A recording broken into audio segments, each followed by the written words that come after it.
안녕하세요. 장인어른께 아버지의 사랑을 처음 배운 40대 남자입니다. 전 어릴 적부터 늘 사랑이 고프던 사람이었습니다. 겉으로는 아무렇지 않은 척 웃고 지냈지만 돌아보면 누구보다 애정에 목말라 있었던 것 같아요. 그러다 제 인생에 처음으로 아버지의 사랑을 가르쳐 주신 분이 있었답니다. 비록 피 한 방울 섞이지 않았지만 누구보다 절 진심으로 품어주신 분이었어요.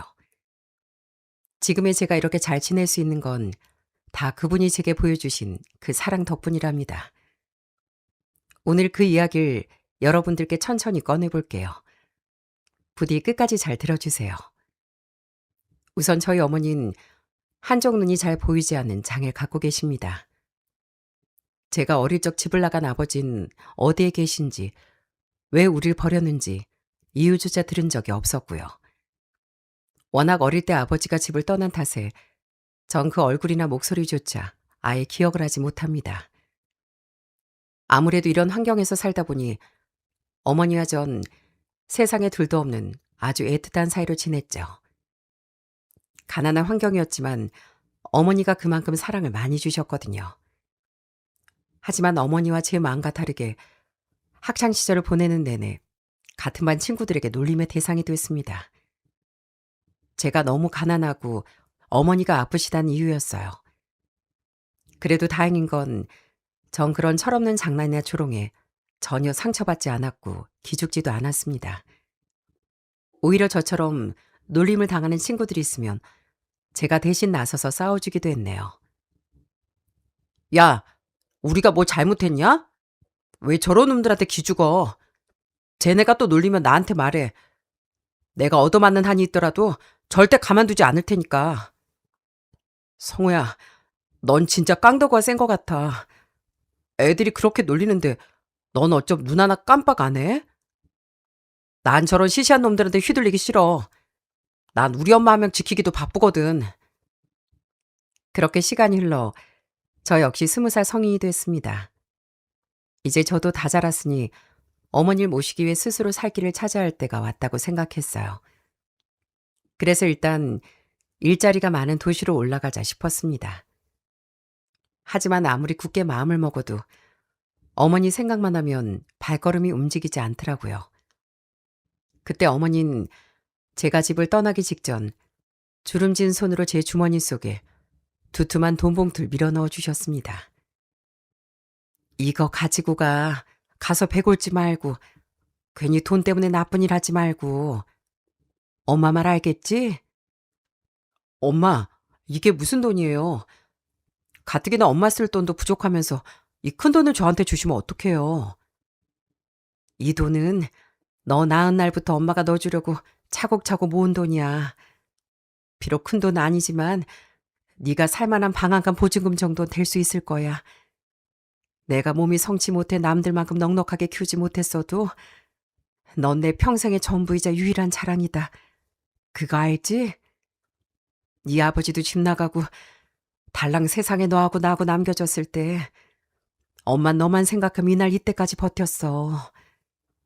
그러니까 어디 가서든 기죽지 말고 씩씩하게 지내. 이 엄마 걱정은 하지 말고. 넌 매사에 똑 부러지고 강한 아이니까 어디 가서도 분명히 잘 이겨낼 거라고 엄마 믿는다. 전 그 순간 아이처럼 어머니 품에 안겨 한참을 울었습니다.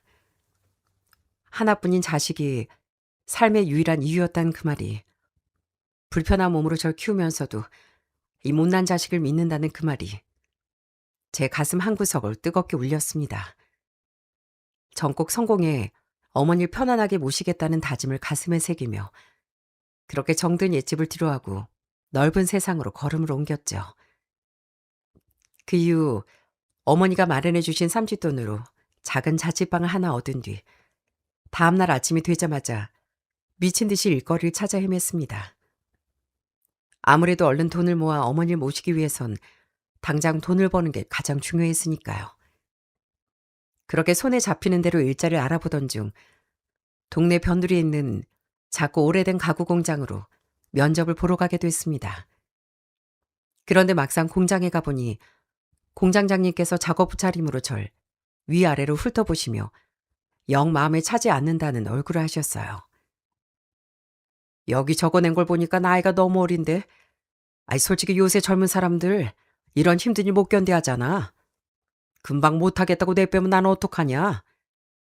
아, 젊어서 기운 넘친다고 뽑아놓으면 일주일 채우고 안 나와버린다니까. 그러면 또 사람 알아봐야 하고 처음부터 일을 다시 가르쳐야 하거든.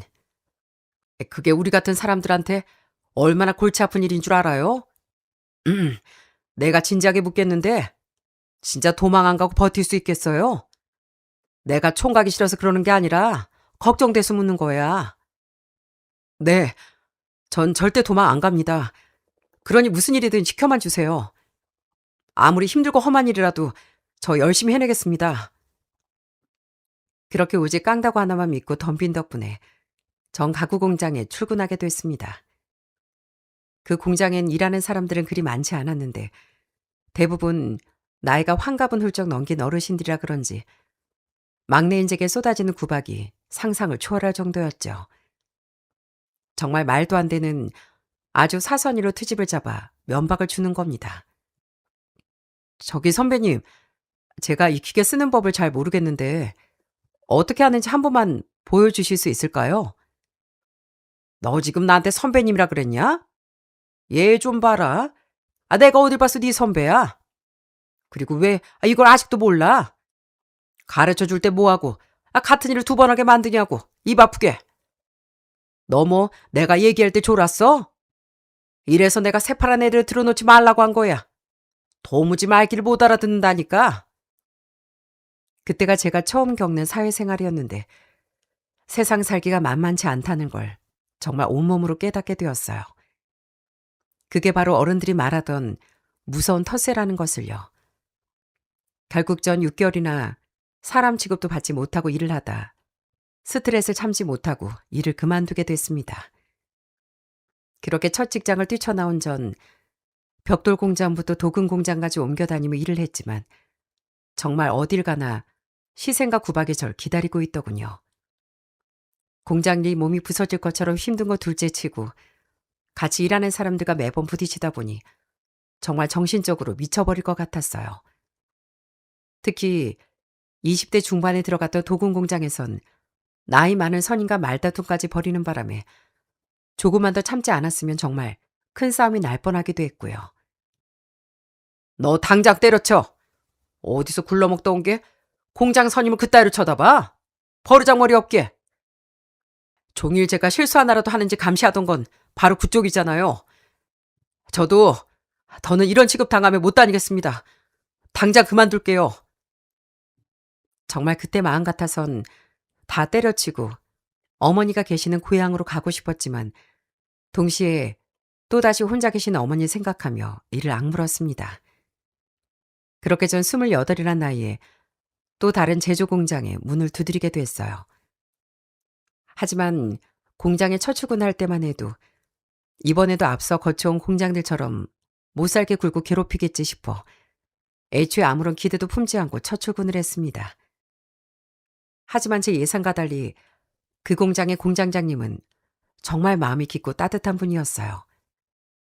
지금 생각해도 어떻게 생판남을 그렇게 아들처럼 아껴주셨을까 싶을 정도였답니다. 한 번은 제가 공장에 들어간 지 고작 나흘째 되던 날이었어요. 그때 전 일이 손에 익지 않아 허둥지둥하고 있었는데 그만 기계 부품을 나르다 철제 선반에 제 턱을 크게 부딪히고 말았습니다. 우당탕하는 소리와 함께 선반과 부딪힌 턱에서 피가 뚝뚝 떨어지자 전 습관처럼 주변 눈치부터 살피며 몸을 바짝 움츠렸습니다. 전에 다니던 공장들 같았으면 칠치지 못하게 일을 그따위로 하냐며 당장 불효령이 떨어졌을 상황이었으니까요. 그런데 저 멀리서 달려온 공장장님은 제 생각과 전혀 다르게 반응하셨습니다. 아이고, 성우야, 괜찮냐? 피가 왜 이렇게 많이 나? 이리 와, 얼른 앉아봐라. 이러다 얼굴에 흉이라도 지면 큰일 나. 공장장님, 죄송합니다. 제가 덤벙거리다 사고를 쳤네요. 얼른 얼굴 닦고 다시 일하겠습니다. 뭐? 이 미련한 놈아. 지금 기계가 문제야? 네 몸이 먼저지. 가만히 있어봐. 내 방에 구급상자 있으니까 약 발라주마. 공장장님은 저보다 더 다급하게 반찬과 연고까지 챙겨와 턱에 정성스럽게 발라주시더라고요. 심지어 치료를 다 해주시곤 제 어깨를 툭툭 치며 빙그레 웃기까지 하셨답니다. 우리 딸내미가 딱 자네 많은 나이거든. 우리 딸이 어릴 때 조그만 문턱에 걸려 넘어져도 내 가슴이 철렁 내려앉는데 남의 귀한 아들이 내 일터에서 다쳤으니 내 마음이 어떻겠어? 오늘은 다른 일 하지 말고 저기 앉아서 쉬엄쉬엄 해. 아무리 떼돈 번다고 해도 몸 다쳐가며 사는 일은 아무 의미가 없는 거야. 전 그때 아버지가 계셨다면 이렇게 절 사랑해 주셨을까 싶은 마음이 들더라고요. 그러다 언젠가 어머니가 갑자기 몸이 안 좋아지셔서 병원에 입원하셨다는 연락을 받은 날이었어요. 그 무렵 하필이면 공장에 중요한 납품 물량이 밀려 있어 모든 직원이 밤샘 작업을 해야 하는 다급한 시기였거든요. 전 죄송스러운 마음에 차마 고향에 갔다 오겠다는 말이 입에서 떨어지지 않아 혼자 발을 동동 구르고 있었죠. 그런데 제가 안절부절 못하는 모습을 눈여겨보시던 공장장님이 슬그머니 다가오셨어요. 자네 아까부터 얼굴색이 안 좋은 것 같은데 무슨 일 있어? 혼자 끙끙 앓지 말고 말해봐. 아, 그게 실은 저희 어머니가 갑자기 쓰러지셔서 병원에 입원하셨다는 연락을 받았어요. 근데 오늘 워낙 바쁜 날이라 제가 자리 비우면 안 될 것 같아서요. 뭐라고? 그런 큰일을 두고 왜 아직까지 여기 있어? 당장 짐 싸서 병원으로 안 뛰어가고 뭐하고 있어? 하지만 오늘 밤을 새워야 물량을 맞춘다고 하셨잖아요. 다른 직원분들께 죄송해서 갈 수가 없을 것 같네요. 이 녀석이 정말 고집도 아주 항소고집이네. 여기 공장 일은 남은 사람들이 어떻게든 다 끝낼 테니까 걱정 붙들어매. 하나뿐인 아들이 아픈 어머니 곁을 지키는 것보다 더 중요한 일이 어디 있다 그래. 어서 가, 어서. 공장장님은 아예 제 가방까지 직접 챙겨 손에 쥐어주시며 등을 떠미시는 겁니다. 심지어 어머니 병원비 보태라고 글쎄 저 몰래 주머니에 돈까지 넣어주셨더라고요. 전 공장장님의 따뜻한 마음과 배려에 눈물이 왈칵 쏟아질 것 같더라고요. 어머니 말곤 생전 처음 느껴보는 인정에 한없이 감사하기만 했고요. 그러던 중 겨울바람이 유독 매섭게 불던 연말이 찾아왔습니다.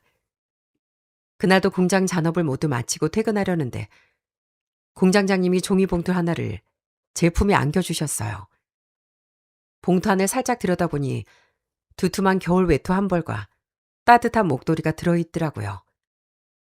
갑작스러운 옷 선물이라 깜짝 놀라 다시 돌려드리려고 하자 공장장님은 손살을 치며 저를 말리시더군요. 공장장님, 이게 무슨 옷이에요? 이거 되게 비싸 보이는데요. 나 참, 사내 녀석이 뭘 그렇게 쑥스러워해. 자네가 매일 얇은 가을 잠바 하나만 걸치고 다니는 걸 보니 내 마음이 쓰여서 그래. 마침 우리 딸 옷 사러 시장 간 김에 자네 생각이 나서 같이 한 벌 샀어. 얼른 입어봐. 사이즈 잘 맞나 보게. 그래도 이렇게 아무 이유 없이 매번 주시는 걸 받기만 하는 게 죄송해서요. 이유가 왜 없어? 올 한 해 동안 자네가 우리 공장에서 제일 열심히 뛰어다녀준 1등 직원인데. 그리고 내가 전에도 말했지. 자네를 보면 꼭 내 자식이 타지에서 고생하는 것 같아. 뭐 하나라도 더 챙겨주고 싶어 그런다고. 그러니 그저 아버지 같은 사람이 주는 선물이다 생각하고 받아. 알겠지? 거울 좀 따뜻하게 입고 다니고. 그날 바람은 차가웠지만 공장장님이 선물해 주신 목도리 덕분에 가슴속까지 온기가 가득 차오르는 것 같았습니다. 공장장님께서는 항상 모든 공장 직원들이 한 가족이 돼야 한다고 말씀하셨는데 그걸 제일 먼저 실천하고 계시는 분도 바로 공장장님이었어요. 이렇게 고마운 분을 위해서라도 정말 열심히 일해서 저희 어머니께도 공장장님께도 효도하는 멋진 사람이 돼야겠다고 정말 마음 깊이 맹세했습니다. 그리고 그렇게 절 아들처럼 아껴주시던 공장장님과 진짜 가족의 인연을 맺게 된 결정적인 계기가 있었어요. 그건 바로 공장장님의 딸과 제가 사랑에 빠지게 되었다는 거예요. 사실 공장장님 따님도 저와 같은 공장에서 근무하고 있었는데요. 전 자재를 다루는 생산 현장에 있었고 따님은 2층 사무실에서 격리와 회계 업무를 보던 직원이라 평소엔 사실 동선이 겹칠 일도 거의 없었답니다. 그래서 가끔 출퇴근길에 멀리 인사를 나누는 게 전부였고 그저 서먹하고 평범한 직장 동료 사이였죠. 그런데 그런 저희 두 사람이 가까워진 계긴 아주 사소한 일에서 시작됐습니다. 저희 공장 근처엔 직원들이 자주 찾는 오래된 작은 구멍가게가 하나 있었는데요. 잔업이 유독 많았던 어느 가을날 저녁, 전 피곤하기도 하고 바람도 좀 쐬고 싶더라고요. 그래서 음료수를 하나 사선 그 가게 앞 평상에 앉아 있었죠. 그런데 마침 문구를 사러 나왔던 공장장님 따님과 딱 마주치게 된 겁니다. 서로 시선이 딱 마주치는 바람에 어색하게 인사를 건넸는데 글쎄 그 사람이 제 옆에 조심스럽게 앉으며 먼저 말을 건네더라고요. 성호 씨 맞으시죠? 매번 퇴근도 못하고 늦게까지 고생이 많으세요. 저희 아버지가 집에서 늘 말씀하셨거든요. 새로 들어온 직원이 성실하고 참 똑부러진다고요. 아, 공장장님이 제 칭찬을 다 하셨나요? 아, 제가 아직 손이 서툴러서 매번 누르기 치는데 좋게 봐주셨다니 다행이네요. 저도 언뜻 보니까 매일 서류랑 영수증 보시느라 많이 피곤하실 것 같아요. 피곤하긴 해도 공장에서 매일 무거운 자재 나르시는 분들 앞에선 엄살이죠. 일하시는 거 보니까 아버지가 왜 그렇게 칭찬하셨는지 알 것 같네요. 그날 저흰 캔 음료 하나를 나누어 마시며 30분도 넘게 대화를 나눴습니다. 그리고 신기한 우연처럼 평소엔 얼굴 한번 마주치기 어려웠던 사람이 그날 이후 유독 우연히 마주치는 일이 잦아졌어요. 매일 거칠고 무뚝뚝한 공장 직원들과 그렇게 성의 없는 대화만 나누다 조용하고 차분하게 제 말에 귀를 기울여주는 그녀와 이야기를 나누다 보니 하루의 피로가 싹 가시는 것 같더라고요. 그렇게 날이 갈수록 더 자주 대화를 나누다 보니 서로에 대해 알아가기 시작했습니다. 저와 그녀는 닮은 점이 참 많았어요. 먼저 좋아하는 음식 취향부터 주말에 뭘 하는지, 어떤 취미생활을 좋아하는지까지 그렇게 소소한 일상을 나누며 대화가 물 흐르듯 이어졌답니다. 무엇보다 공장장님이 직원들을 아끼는 마음을 존경하고 본받고 싶어하는 게 저와 똑같다고 생각했고요. 그 사람 역시 사업주 딸이라는 다소 높은 위치에서도 늘 겸손하게 일하고 다른 직원들과 똑같이 생활하고 있었거든요. 그러다 어느 눈이 아주 많이 내리던 겨울날 저녁이었어요. 빙판길이 된 공장 앞마당을 조심스럽게 걸어 내려가는 그 사람을 뒤를 따르다 그만 그 사람이 발을 헛디뎌 넘어질 뻔한 걸 제가 얼른 붙잡아 주었어요. 조심하세요. 길이 미끄러워요. 아, 저 심장 떨어질 뻔했어요. 잡아주셔서 고마워요. 그렇게 깜짝 놀라 서로 바라보며 멋쩍은 웃음이 터진 순간 제 심장이 평소와 다르게 쿵쾅거렸습니다. 평소에도 예쁘다고 생각했던 그 사람의 얼굴이 유독 너무나 아름다워 보이는 거예요. 그래서 평소보다 더 큰 용기를 냈습니다. 공장 안은 그나마 길이라도 닦아놨지만 나가는 길은 더 미끄러워요. 아니, 혹시 제가 버스 정류장까지만이라도 데려다 드려도 될까요? 매번 짧게 얘기 나누는 게 아쉬웠는데 조금 더 얘기를 나눠보고 싶어요. 네, 저도 좋아요. 안 그래도 저번 주부터 하려던 이야기가 있었는데 마침 잘 됐네요. 수줍게 고개를 끄덕이는 그녀와 전 하얗게 쌓인 길을 나란히 걸었습니다. 남들처럼 화려하고 거창한 데이트나 영화 같은 순간은 없었지만 매일 같은 직장에서 서로가 얼마나 성실이라는지 지켜봐온 덕분에 이미 서로를 깊게 신뢰하고 있었어요. 전 한동안 망설이다 추위에 빨개진 그녀의 손을 살포시 붙잡았습니다. 그렇게 저희는 평범하지만 아주 진실된 연인으로 발전하게 됐죠. 처음에 공장장님도 저희가 사귄다는 걸 들으시고 좀 깜짝 놀라신 것 같았지만 누구보다 기쁘게 축복을 해주셨답니다. 그렇게 저희 모두의 축복 속에 2년간 연애를 이어갔고 이후 공장 식구들과 양가 어른들의 따뜻한 축복을 받으며 결혼식을 올렸답니다. 드디어 전 그렇게나 꿈꾸던 북적북적하고 웃음이 끊이지 않는 가정을 꾸리게 된 거예요. 무엇보다 감사했던 일은 장인어른과 장모님께서 그동안 혼자 외롭게 지내오신 저희 어머니를 친가족처럼 살뜰히 챙겨주신 거였어요. 제가 가장 잊지 못할 일은 저희 첫째 아이가 돌쯤이었던 무렵이었어요. 저희 어머님 평생 가난하게 살며 남들 다 하는 잔치 한번 제대로 해보지 못하셨는데 한쪽 눈이 불편하시다 보니 사돈댁 어른들 앞에 나서는 걸 늘 조심스러워 하셨거든요. 그래서 손주 돌잔치 날에도 저희 어머니 혹시라도 사돈댁에 누를 끼칠까봐 계속 구석자리에만 앉아 계셨어요. 그런데 그걸 먼저 눈치채신 분은 다름 아닌 장인어른이었답니다. 장인어른은 주저하지 않고 저희 어머니 곁으로 다가가 팔짱을 꽉 끼시며 큰 목소리로 말씀하시더군요. 사부인, 오늘 이렇게 복덩이 같은 손주를 안겨준 1등 공신이 누구신데 왜 여기 혼자 계십니까? 어서 이리 오셔서 손주 좀 안아보셔야죠. 우리 사이가 이렇게 바르고 성실하게 자란 건 다 사부인께서 잘 키워주신 덕분 아니겠습니까? 오늘 이 자리에서 가장 축하받으실 분은 사부인이시니까 마음 편히 계세요. 장인어른은 사진을 찍을 때도 저희 어머니를 정중앙 자리에 모셨고 장모님께서는 조용히 어머니 옆으로 다가 손을 따뜻하게 잡아주셨어요. 남들 앞에 서는 게 부끄러워 늘 고개 숙이던 저희 어머니는 그날 장인 장모님의 진심 어린 배려 덕분에 평생 한이 되었던 서러움을 씻어내듯 환하게 웃으셨어요. 그 뒤로도 저희 어머니가 아프거나 무슨 일이 생길 때마다 가장 잘 챙겨주셨던 분이 바로 장인 장모님이셨고요. 한 번은 어머니가 크게 알아놓으셨는데 제가 걱정할까봐 혼자 끙끙 앓고 계시던 적이 있었어요.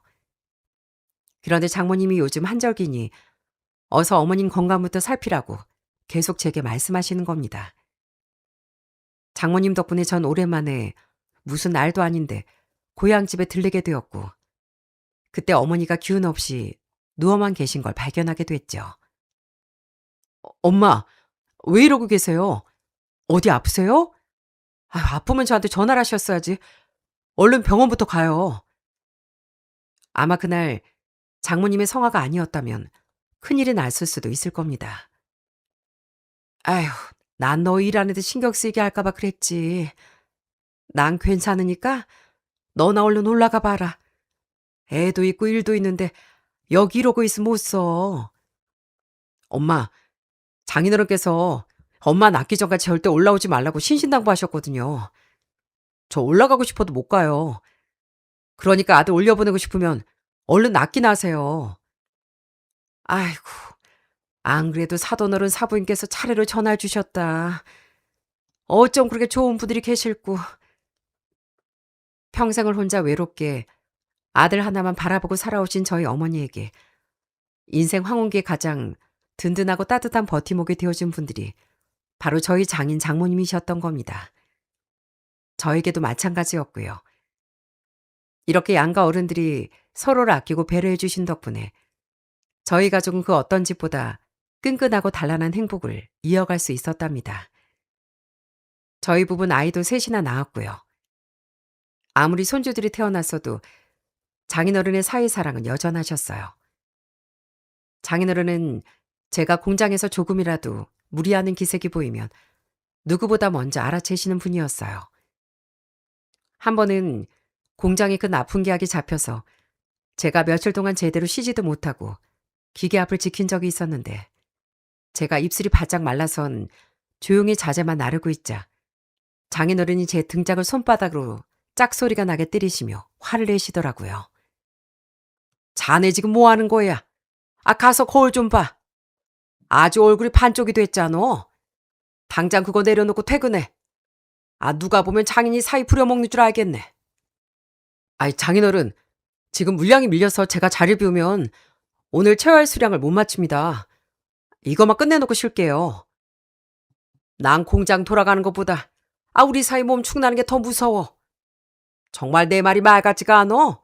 아이, 얼른 따라와. 그러더니 장인어른은 제 손에서 장갑까지 뺏어 던지시더니 절 공장 뒤편 식당으로 데려가셨어요.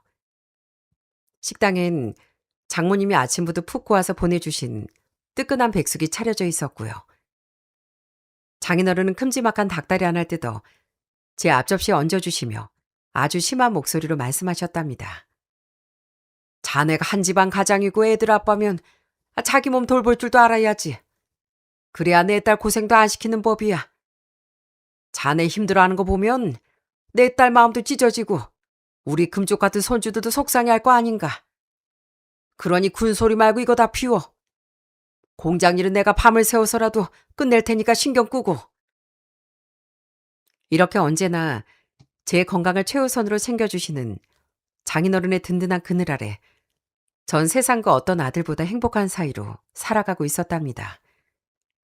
그래도 가끔은 힘든 날도 있었죠. 아무래도 아들 하나에 딸 둘, 자식이 셋이나 되다 보니 집안 하루도 조용할 날이 없었고 아내도 저도 늘 바쁘기만 했습니다. 그때마다 구원 투수처럼 저희 집 문을 열고 들어오신 분 역시 바로 장인 장모님이셨어요. 주말이면 두 분은 양손 가득 아이들이 좋아하는 간식을 사들고 찾아와 저희 부부를 밖으로 내쫓으시곤 했습니다. 오늘 너희 둘 나가서 데이트라도 하고 바람 좀 쐬고 와. 우리 손주 셋은 이 할아비랑 할미가 독차지해야 되겠다. 장인어른, 애들이 셋이라 장난도 심하고 정신 없으실 텐데 어떻게 저희만 나가겠어요. 그냥 저희도 같이 집에 있을게요. 이렇게 집에서 도와주신 것만으로도 충분합니다. 아이고, 정말 걱정도 팔자다. 나랑 우리 아내가 보기보다 애들 보는데 선수야. 우리 딸 키울 때도 내가 매일 업어 키웠어. 그러니까 얼른 나가서 맛있는 것도 먹고 영화도 보고 와. 장인어른은 말 끝나기가 무섭게 거실 바닥에 엎드려 아이 3명을 한꺼번에 등에 태우시곤 땀을 뻘뻘 흘리고 계셨어요. 아이들이 할아버지 달려 하고 소리를 지르면 장인어른은 힘들어하시면서도 허허 웃으시며 온 집안을 기어다니셨다니까요. 정말이지 장인 장모님 덕분에 저희 애들도 구김살 없이 무럭무럭 자랄 수 있었답니다.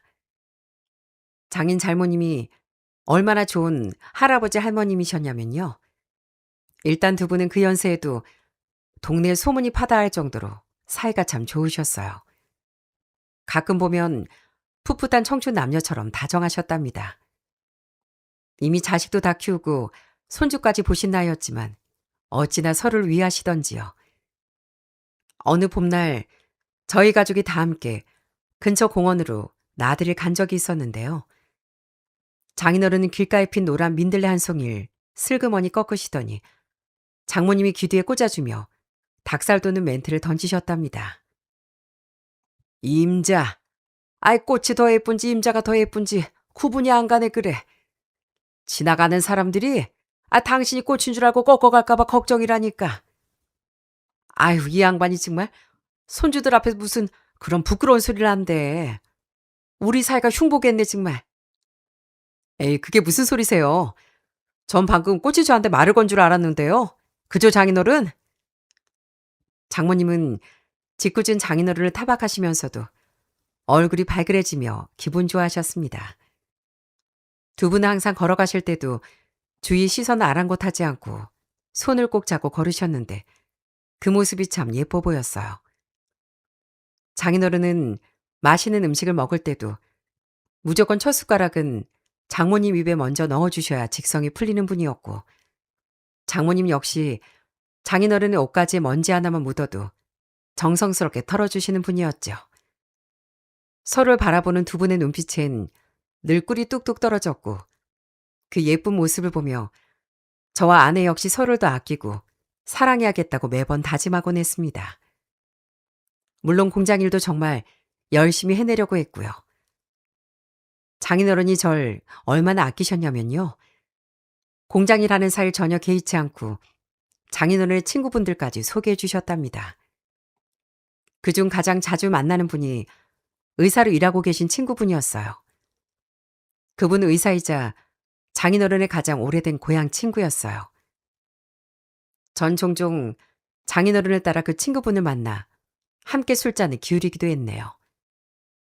장인어른은 친구분에게 절 아주 자랑스럽게 소개해 주셨답니다. 김서방, 여기 내 주치의자 고향 친구라네. 자네한테 정식으로 소개하지. 어이 창식이, 이 친구가 바로 내가 입이 마르도록 자랑했던 우리 사이라네. 공장 일을 어찌나 야무지게 하는지 내가 우리 사이 덕분 다리를 쭉 뻗고 잔다니까.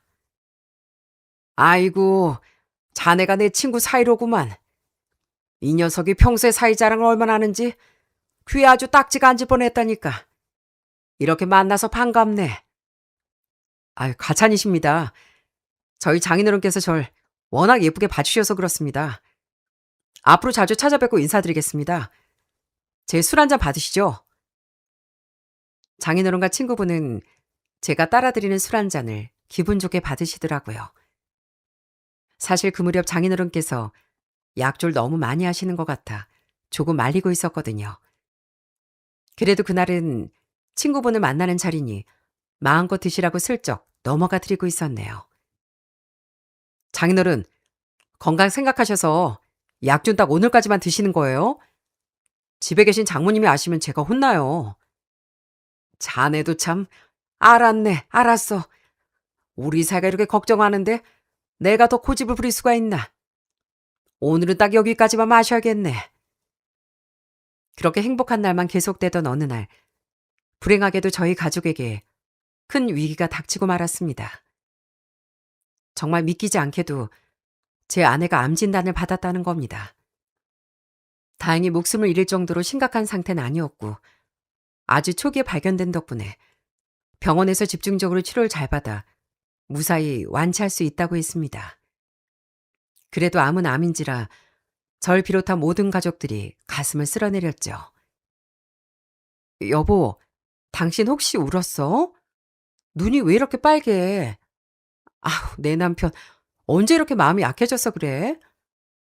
그럼 사랑하는 내 마누라가 암이라는데 안 운 남편이 어딨겠어.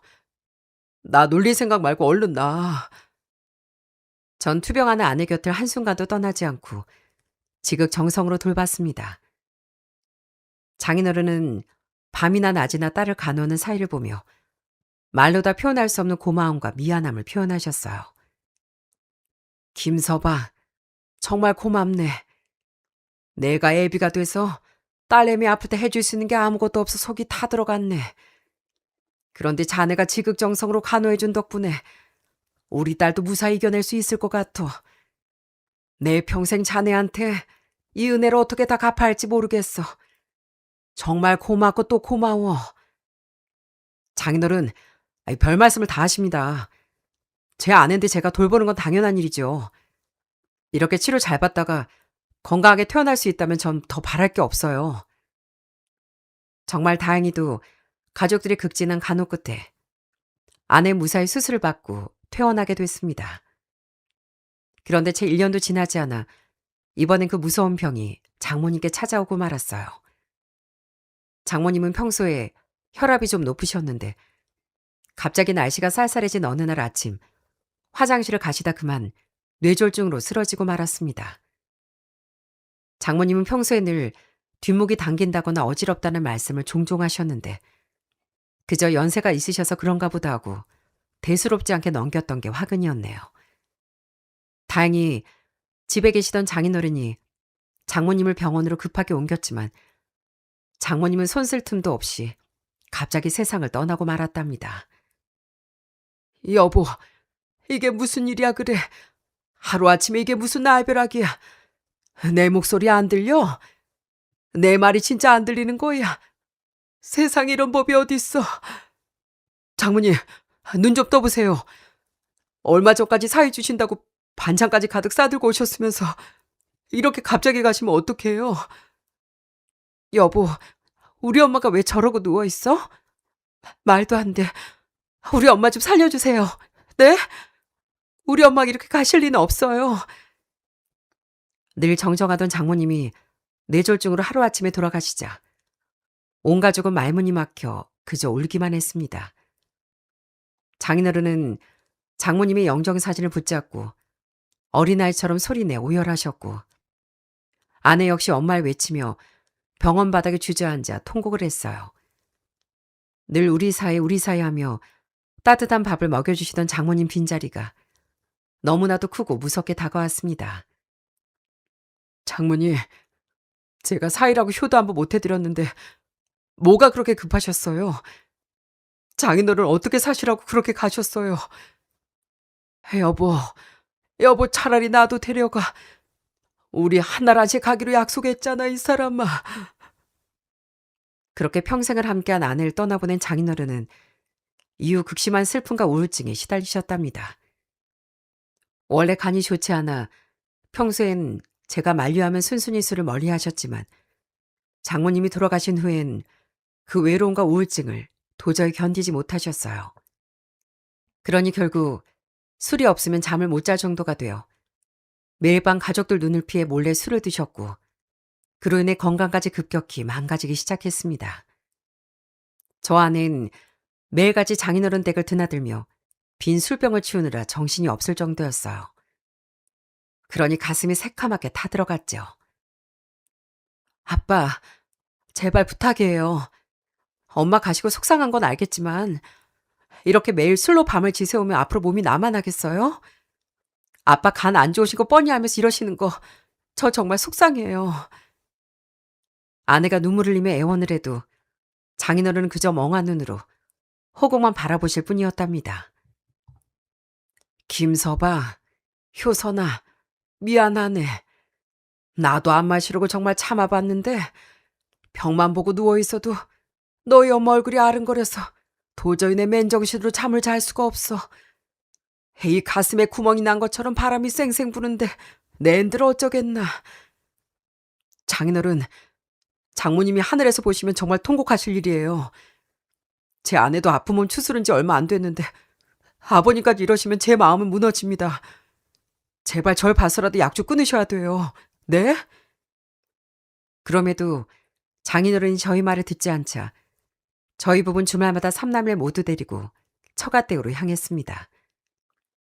할아버지 무척 따르던 아이들은 거실에 뒹구는 술병을 보곤 장인어른 다리를 붙잡고 매달렸어요. 할아버지, 술 그만 드세요. 할아버지 몸 아프면 우리랑 이제 못 놀아주잖아요. 엄마 아빠도 매일 울고 걱정해요. 맞아요, 할아버지. 우리더러 놀이공원 가자고 하셨잖아요. 이제 술병 다 버리고 우리랑 맛있는 거 먹어요. 네? 아이들이 고사리 같은 손으로 매달리며 애원하자 장인어른은 그제야 손주들을 품에 안고 엉엉 우시더라고요. 오냐 내 새끼들, 내 강아지들. 이 할아비가 못나서 너희들까지 걱정을 시키는구나. 미안하다. 정말 미안해.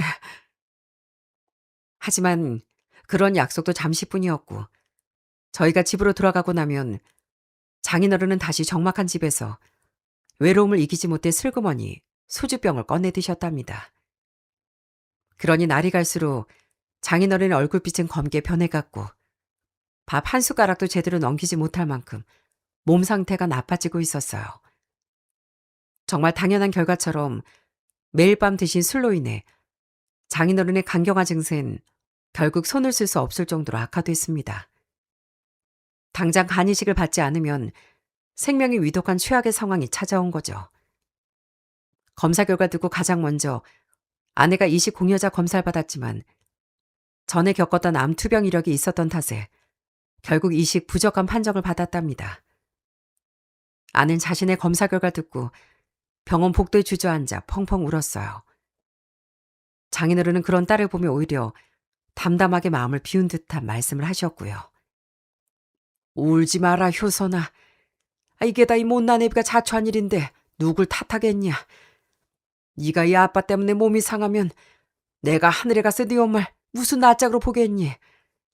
그러니 그저 다 정해진 운명이라 생각하자꾸나. 아빠, 그게 무슨 소리예요.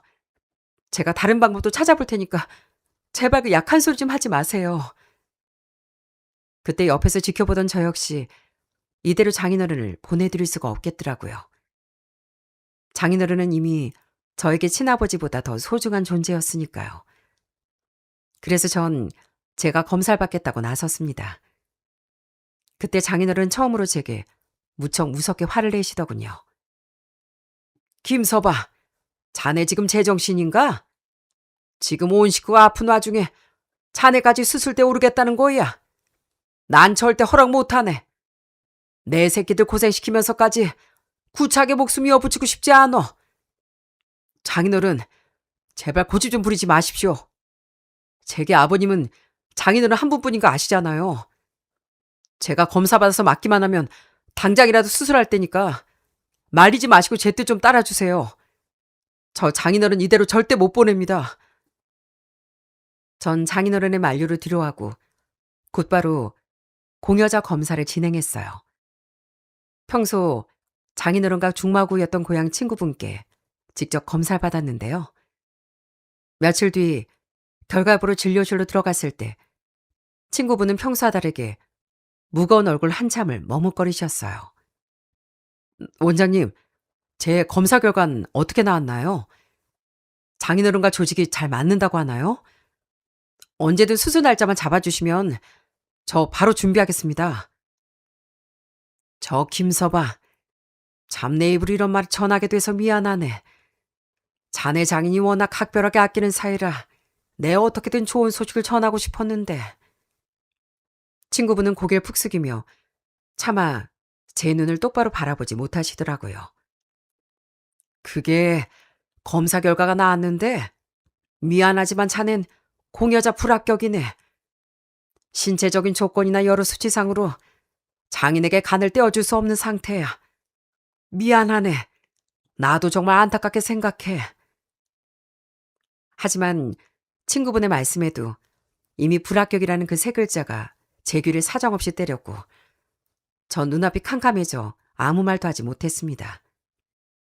그렇게 끝내 맞는 공여자를 찾지 못하고 하루하루 시간만 야속하게 흘러갔어요.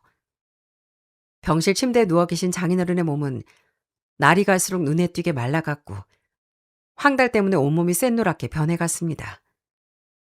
저 아는 전국에 이름난 병원을 수소문하고 기증자 기다리며 매일 밤낮으로 기도를 했지만 야윈 장인어른의 숨소린 점점 더 가빠질 뿐이었죠. 그러다 결국 장모님이 떠나신 지 얼마 되지 않아 장인어른마저 저희 곁을 영영 떠나고 말았습니다. 기계음이 요란하게 울리던 병실 안은 순식간에 눈물바다로 변해버렸어요. 아빠, 눈 좀 떠보세요. 네? 이렇게 엄마한테 벌써 가시면 어떡해요. 아버지 손주들 커가는 거 다 보신다고 약속했잖아요. 제발 저 두고 가지 마세요, 아빠. 아는 장인어른 품에 얼굴을 묻은 채 목이 터져라 오열했습니다. 엄마 일인 지 오래되지도 않아 아버지까지 급작스럽게 떠나보내야 하는 아내를 보며 제 심장도 무참히 찢겨 나가는 것 같았어요. 저 역시 무릎을 꿇은 채 장인어른의 야인 손을 꼭 붙들고 흐느꼈습니다. 장인어른, 제가 지켜드리지 못해 정말 죄송합니다. 못난 사이를 친아들처럼 아껴주시고 그렇게 큰 사랑을 주셨는데 전 해드린 게 아무것도 없네요. 제발 저에게 한 번만 기회를 주시면 안 될까요? 장인어른, 아버님, 제발 한 번만 제 이름 좀 불러주세요. 장인어른은 친아버지 얼굴도 모른 채 자란 제게 처음으로 아버지의 따뜻한 그늘이 되어주셨던 분이었거든요. 사위기 살려주겠다고 친구분들 앞에서 입이 마르도록 제 자랑만 하시고 겨울이면 춥지 말라고 목도리까지 둘러주시던 장인어른의 그 다정한 얼굴이 머릿속을 스쳐 지나가자 정말 눈물이 걷잡을 수 없이 쏟아졌어요. 장례식장으로 저희 아이들 3남매가 왔을 때 빈소는 더 큰 슬픔으로 가득 찼습니다. 영전 사진 속에서 환하게 웃고 계신 할아버지 모습을 본 아이들은 누가 먼저랄 것도 없이 사진 앞으로 달려가 엉엉 울기 시작했어요. 할아버지, 우리랑 이제 술 안 먹는다고 약속해놓고 왜 여기 누워있어요? 할아버지, 어서 빨리 일어나서 우리 안아주세요. 네? 큰아이가 사진을 붙들고 울자 뒤따르던 어린 딸들도 할아버지 부르며 엉엉 울더라고요. 그 뒤로 무슨 정신인지 모르게 장례를 치르는 며칠 동안 저 안엔 밥 한 숟가락도 입에 대지 못하고 정신 나간 사람처럼 빈솔 지켰답니다. 여보, 이제 우리 어떻게 해? 엄마도 없고 아빠도 없는데 우리 이제 누구한테 의지하고 살아? 심장이 너무 아파서 숨이 안 쉬어져, 여보. 그때 아내를 달래주면서도 저 역시 뺨을 타고 흐르는 눈물이 멈추지 않았답니다. 결국 아내는 충격으로 정신을 잃고 실려가게 됐어요. 때문에 저 혼자 상주자를 지키며 쓸쓸히 빈솔 지키고 있었답니다. 그럼에도 슬픈 마음을 누르고 문상객들을 맞이하고 있었는데 장인어른과 단짝이었던 분이 찾아오셨더라고요. 원장님, 바쁜 와중에 이렇게 장례식장까지 발걸음해 주셔서 감사합니다. 아버님이 이제 왔냐고 반기시겠네요. 자네 밥은 좀 먹었나? 내 평생의 단짝을 보내는 길인데 내 당연히 와야지. 실은 자네가 힘들 거라 알지만 내가 꼭 들려줘야 할 이야기가 있어 한산해질 시간에 이렇게 찾아왔네. 네? 저한테 하실 말씀이 있으시다고요? 아니 무슨... 미안하네. 하지만 이젠 그 진실을 자네한테 밝혀야 할 때가 온 것 같아. 친구분은 무겁게 가라앉은 목소리로 조심스럽게 제가 전혀 모르던 이야기를 시작하셨어요. 전 그 입에서 나오는 충격적인 비밀을 듣는 순간 온몸에 소름이 돋고 손발이 떨릴 만큼 놀라고 말았습니다. 지금 그게 무슨 말씀이세요? 그러면 저희 장인어른을 살릴 수도 있었다는 말씀이세요? 정말 황당하게도 예전에 제가 진행했던 공여자 검사에서 제가 장인어른께 간을 전해주기에 아무런 문제가 없는 적합 판정을 받았다는 거였어요. 그런데 수술을 곧장 진행할 수 있었던 상황이었는데도 기증을 하지 못했던 진짜 이유는 장인어른이 제 간을 절대 받지 않겠다고 완강하게 거부하셨기 때문이라는 겁니다. 자네 장인이 곧 죽어도 사이 몸에 칼을 못 댄다고 난린데 낸들 뾰족한 수가 있었겠나. 곧이어 장인어른 친구분은 눈시울까지 붉히며 그때 진료실에서 장인어른이 저 몰래 눈물을 흘리며 애원하셨던 이야기를 들려주셨어요. 장인어른은 제 검사 결과가 무사히 통과됐다는 소식을 듣자마자 저한테 비밀로 하라며 친구분을 붙잡고 소리내 우셨다고 하더라고요. 자네가 공여자 검사 받고 당장 수술하겠다고 나섰을 때 자네 장인이 내 바지춤을 붙잡고 통곡을 하더라고. 우리 딸내미 결혼 초기에 암을 알았던 적이 있어서 몸이 늘 약하지 않은가. 근데 사이 녀석까지 수술받다 부작용이라도 생겨 잘못되면 덩그러니 남겨줄 우리 어린 손주들은 대체 누구 손에 자랐냔 말이야. 나 아님이 살 만큼 살았으니 사이 몸에 칼 대는 짓은 죽어도 안 보겠네. 이렇게 자네 장인이 고집 부리는데 정말 못 말릴 정도였다네. 그러면서 슬그머니 속내를 비추는데 본인이 이제 그만 아내 곁으로 가고 싶다고, 이제 살 만큼 살았다고 그러는 게 아닌가. 참 못난 녀석이었어. 그게 정말로 사실인가요? 정말 장인어른이 그러셨어요? 그래, 진짜네. 자식 같은 사이 몸이 상하는 것도 싫고 하나뿐인 딸과 손주들 앞날을 지켜주려고 자네 장인이 기꺼이 이식을 거절하신 게야. 내가 자네에게 당장 알리겠다고 했더니 엄청 화를 내면서 당장 짐 싸서 다른 병원으로 가버리겠다고 난리치는 거 있지. 그 친구 뜻이 워낙 확고해서 나도 어쩔 수 없이 자네에겐 거짓말로 부적합 판정이 나왔다고 둘러댈 수밖에 없었네. 정말 미안하네. 내 마음 이해해 주길 바라네. 장인어른은 본인의 생명이 꺼져가는 그 절박한 순간에도 못난 사회의 건강과 남겨질 어린 손주들 걱정뿐이셨던 겁니다. 그 사연을 모두 알게 된 후 전 너무 기가 막히고 가슴이 아파 숨을 쉬는 것조차 힘들었습니다. 그래도 늦게나마 이 엄청난 이야기를 전해주신 친구분께 떨리는 목소리로 감사 인사를 건넸습니다. 마음 같아선 주저앉아 울고 싶었지만 차마 그러지 못했죠. 만약 제가 슬퍼한다면 장인어른이 먼 길을 가시는 동안 마음이 무거워 편안하게 눈을 감지 못하실 것 같았거든요. 장인어른, 어떻게 그런 선택을 하셨어요? 대체 이 사이가 뭐라고 그 먼 길을 뒤도 돌아보지 않고 가셨어요. 정말 죄송합니다. 그리고 사랑합니다, 아버지. 그렇게 장인어른을 보내드린 뒤 전 슬픔에만 잠겨 있을 수가 없었어요. 장인어른이 목숨과 바꿔 지켜주신 저희 가족이 있었으니까요. 전 우선 부모님을 모두 떠나보낸 아내를 위로했습니다. 여보, 당신 뒤엔 여전히 내가 있고 우리 애들이 있잖아. 아버님이 하늘에서 당신 힘들어하는 모습 보시면 얼마나 속상하시겠어. 우리 장인어른 목까지 보란 듯이 건강하게 잘 살자. 내가 더 많이 사랑할게. 제 진심 어린 위로와 아이들 덕분에 그래도 아는 조금씩 웃음을 되찾았고 지금은 예전의 밝고 건강한 모습으로 잘 지내고 있답니다. 장인어른이 남겨주신 공장 역시 저희 부부가 온 힘을 다 이끌어가고 있어요. 생전 장인어른이 그러셨던 것처럼 직원들을 제 가족처럼 아끼고 챙겼더니 공장 식구들도 절 믿고 한마음으로 따라와 주었답니다. 덕분에 공장은 나날이 번창해 나름 탄탄한 회사로 자리를 잡아가고 있네요.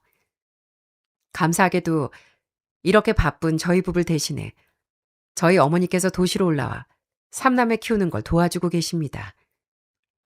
장인 장모님이 생전 저희 어머니를 아껴주셨던 그 마음을 알기에 저와 아내도 바로 곁에 모시고 챙겨드리려 하고 있습니다. 저희 어머니도 늘 사돈 어른들이 베풀어 주신 은혜를 잊지 말라며 저희 부부에게 고마워하시고요. 살아가다 보면 세상에 나 혼자만 남겨진 것 같고 감당하기 힘든 시련이 찾아올 때가 참 많은 것 같습니다. 하지만 주위를 둘러보면 우리가 미처 알지 못하는 순간에도 날 위해 기도하고 큰 힘이 되어주는 소중한 가족이 곁에 있더라고요. 그 사랑이 있기에 다시 일어설 힘을 얻는 거겠죠. 여러분도 오늘 밤엔 늘 곁에서 당연하게 여겼던 가족들에게 따뜻한 말 한마디, 고맙다는 말 한마디 건네보시는 건 어떨까요? 그럼 여러분들께 그게 더 큰 행복으로 돌아올 거라고 믿습니다. 지금까지 사연 들어주셔서 정말 감사합니다.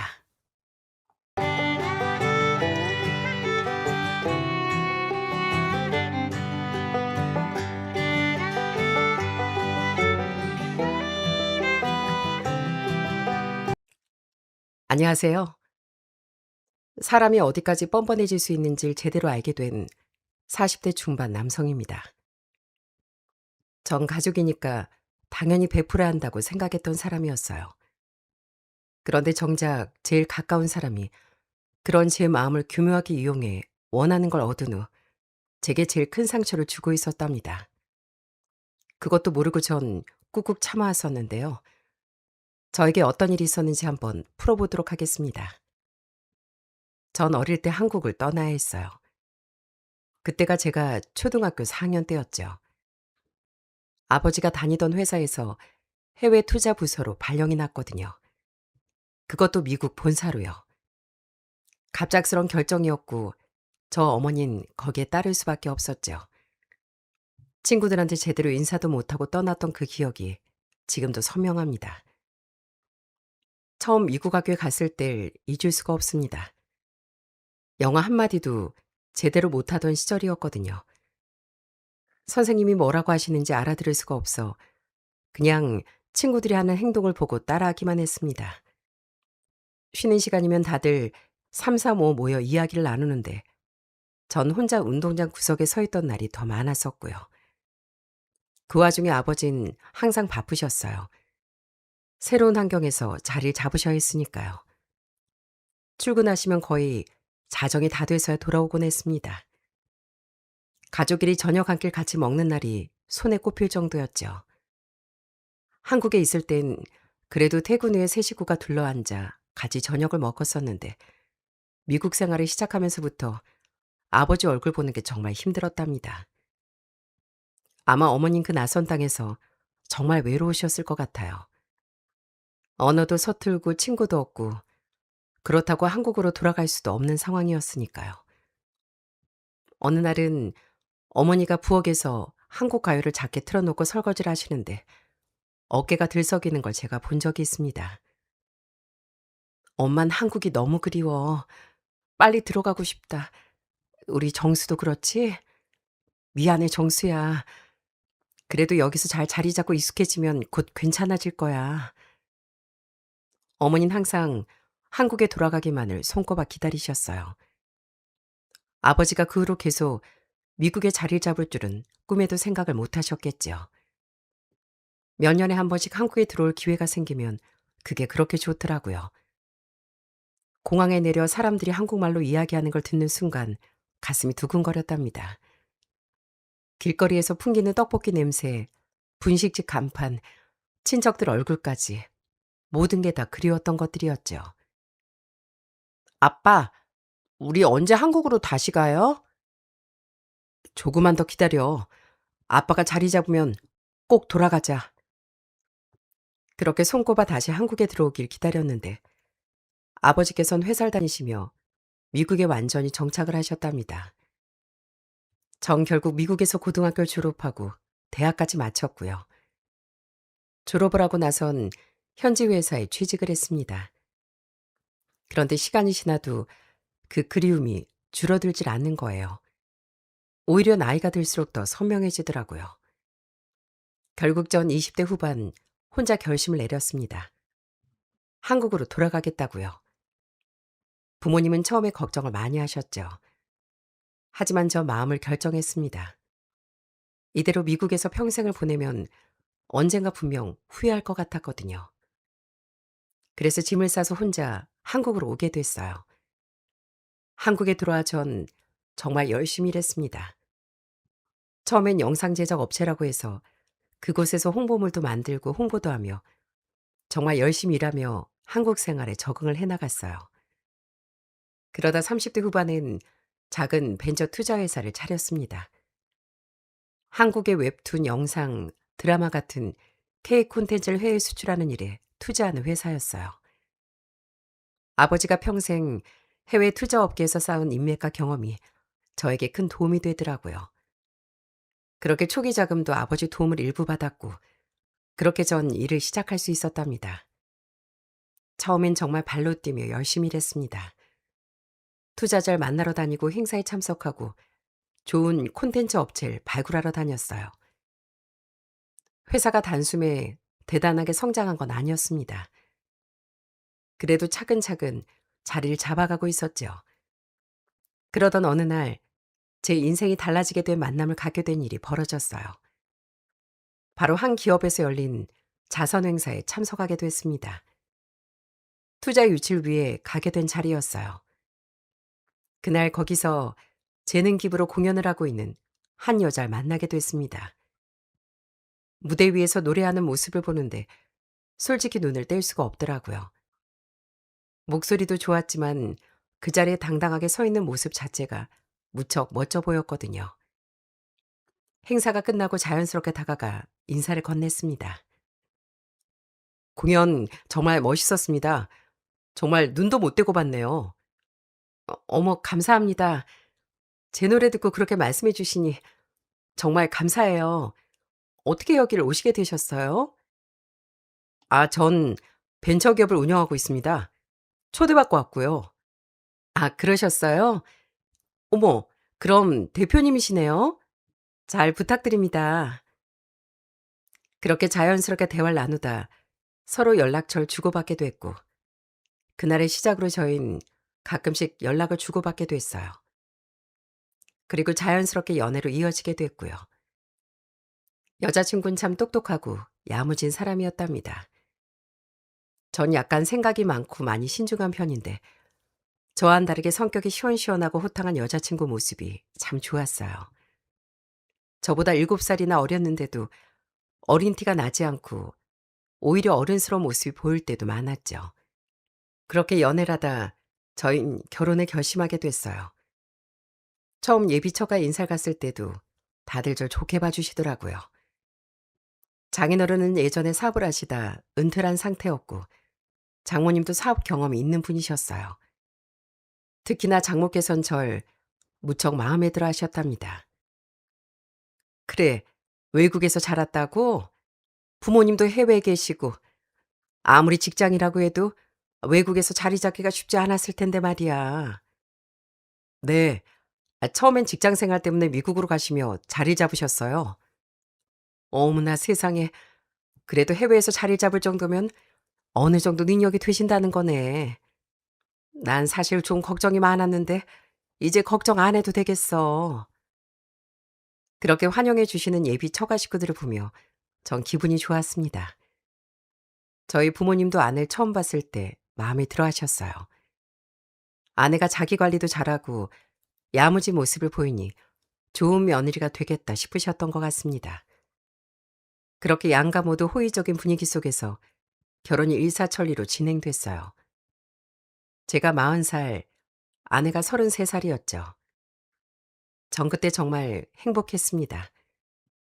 늦은 나이에 좋은 사람을 만나 가정을 꾸린다는 게 얼마나 감사한 일인지 몰랐거든요. 미국에서 외롭게 보냈던 어린 시절을 보상받는 느낌도 들었고요. 이젠 진짜 내 가족이 한국에서 생기는 거였죠. 그런데 그 행복이 얼마나 오래 갈진 그땐 전혀 알 수가 없었네요. 결혼하고 나서 처음 몇 달은 정말 꿈만 같았답니다. 신혼집을 꾸미고 주말마다 같이 장을 보러 다니고 저녁이면 같이 요리도 해 먹고 그런 평범한 일상이 제겐 너무 소중했어요.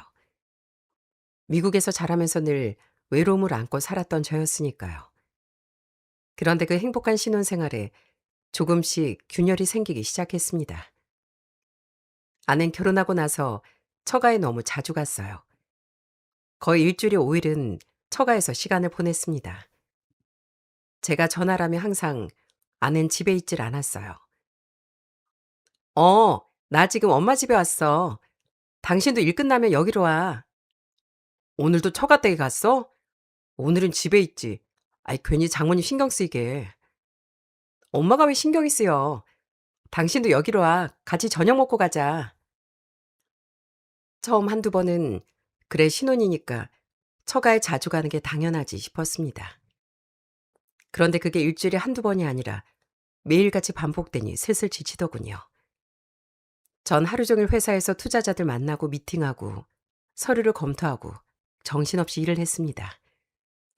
퇴근하면 집에서 좀 쉬고 싶은 마음이 당연했는데 매일 처가에 가 저녁을 먹고 장모님 장인어른 비위를 맞춰드리고 늦은 밤이 돼서야 집에 들어오는 패턴이 계속됐어요.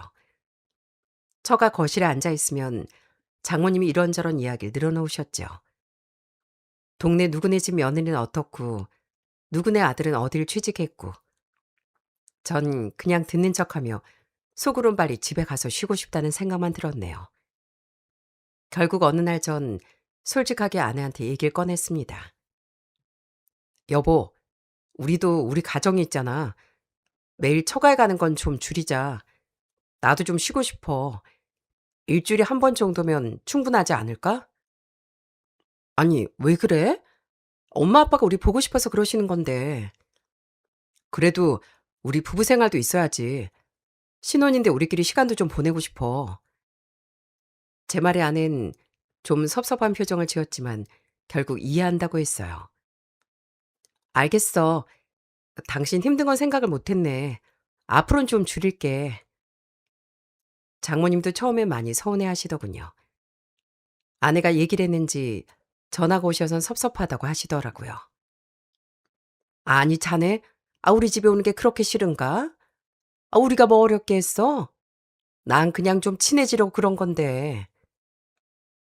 장모님, 그런 게 아니라 저희도 신혼이니까 부부끼리 시간도 좀 필요해서요. 자주 찾아뵐게요. 이렇게 한번 정리를 하고 나서야 조금 숨통이 트이는 것 같더라고요. 그런데 이게 시작일 줄은 상상도 못했었네요. 또 하나 마음에 걸리는 게 있었답니다.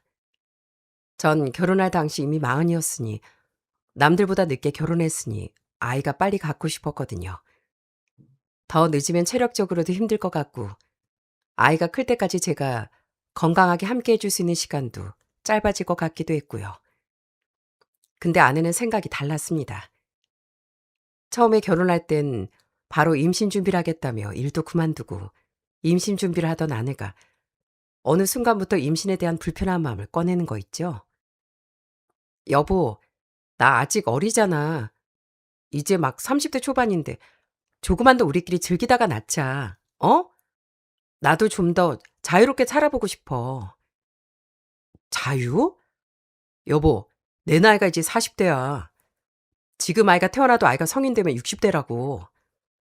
아유, 알아. 아는데 우리 아직 신혼도 제대로 즐기지 못했잖아. 어? 몇 년만 더 둘이서 살고서 그때 아이 낳자. 알았지?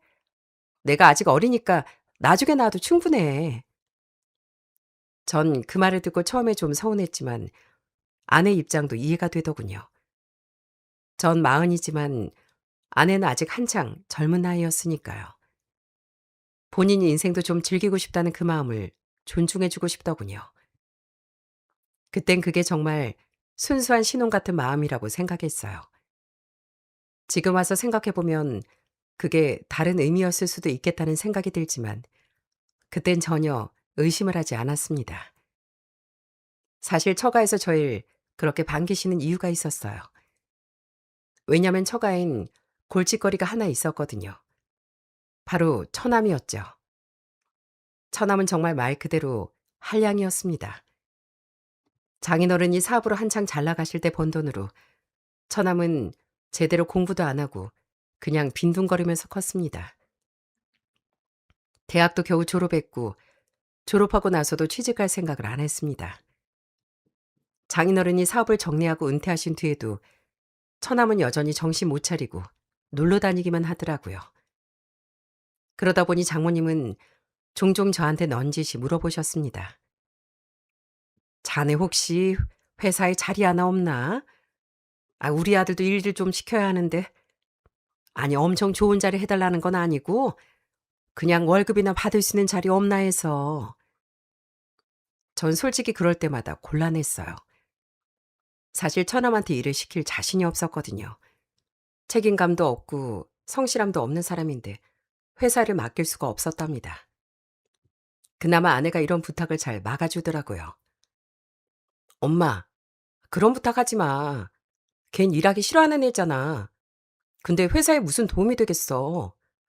그리고 자리에 앉혀봤자 걘 일도 안 해. 안 봐도 뻔해. 처남은 정말 일을 하고 싶어 하지 않았습니다. 그러면서도 돈은 펑펑 쓰고 다녔어요. 명품 옷에 명품 시계, 비싼 차, 카드값이 밀려 장모님이 막다 못해 장인어른이 대신 갚아주신 적도 여러 번이었죠. 어느 날은 갑자기 사업한다고 돈이 필요하다고 손을 벌리기도 했어요. 물론 그 사업이라는 것도 며칠 만에 흐지부지 되는 일이 다반사였지만요. 그러니 장인 장모님이 천안 때문에 골치를 많이 앓으셨습니다. 아내도 그것 때문에 화를 많이 냈었고요. 엄마, 또 동생한테 돈을 줬어? 아, 대체 언제까지 그렇게 퍼줄 거야? 걔한테 퍼줄 돈 있으면 놔주라고 했지? 아예 날 달라고. 그런데 아내가 이렇게 화를 내는 데는 또 다른 이유가 숨어 있었더군요. 원래 아내와 처남은 똑같이 장모님께 용돈을 받아 써왔는데 처남이 사고를 칠 때마다 장모님은 아내에게 주는 용돈을 줄여왔던 거였어요. 거기다 아내가 결혼을 하니 장모님은 이제 아내를 챙길 필요가 없다고 생각을 하셨죠. 넌 이제 결혼했으니까 김서방한테 챙겨달라고 해라. 엄만 이제 넌 신경 못 써. 엄마 진짜 치사하다. 무슨 나한테 뭐 하나 안 주면서. 아휴, 김서방. 우리 딸이 저러네, 저래. 김서방이 잘 좀 챙겨줘.